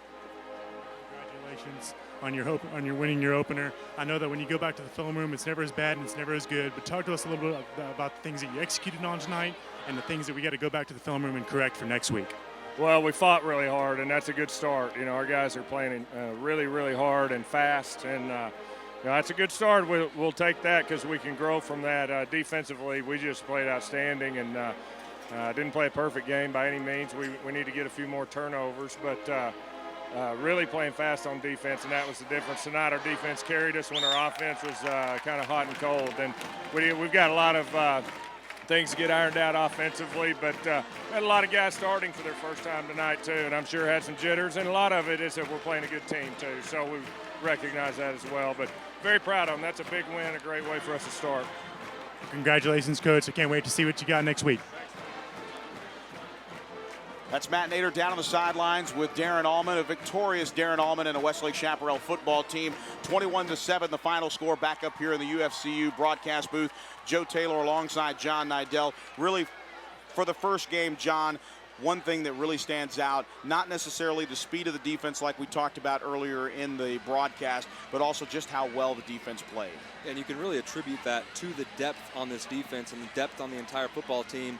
Being able to roll in bodies, fresh bodies, and not really miss a beat at the end of the football game in the 4th quarter. They're fresh, they can still run, and that really can be attributed to the terrific defensive performance tonight for Westlake. You think about all the guys in the defensive backfield, the Cohen brothers, Alec and Derek. We called their name quite a bit. Fantastic game turned in by Derek Cohen, flying all over the football. Again, some of the sophomores getting an opportunity. No doubt we'll get to see more of those gentlemen. Of course, senior leadership in the middle with Jacob Mansour at middle linebacker, and the youngster Brecken, the final 4th Hager brother through the Westlake program, the son of lifetime Longhorn Britt Hager. That time, Brecken really stepping up and making his presence known with some big plays defensively as well, and of course the speed along the defensive line. That'll wrap it up from Chaparral Stadium here in the UFCU broadcast booth. I'm Joe Taylor alongside John Nidell. My thanks to Matt Nader in his inaugural broadcast. Of course, Abe Garcia down on the sidelines helping him out as well. Mike Pirtle, our producer and on-site engineer, and of course Brian Ferguson, our statistician, David Poole, and all the good folks at CHAP-TV. Thanks so much for a fabulous television broadcast. You can rewatch this broadcast 9 a.m. YNN Sports. That's the HD channel 1509 on Time Warner Cable. Watch it all over again and enjoy it on Sunday mornings at 9 a.m. On the radio side, we'll be back for our BMW drive home, but for the television broadcast, we say goodnight. Again, the final score from Chaparral Stadium in the 2012 opening kickoff game. Westlake 21, Cedar Park 7. This is Westlake football.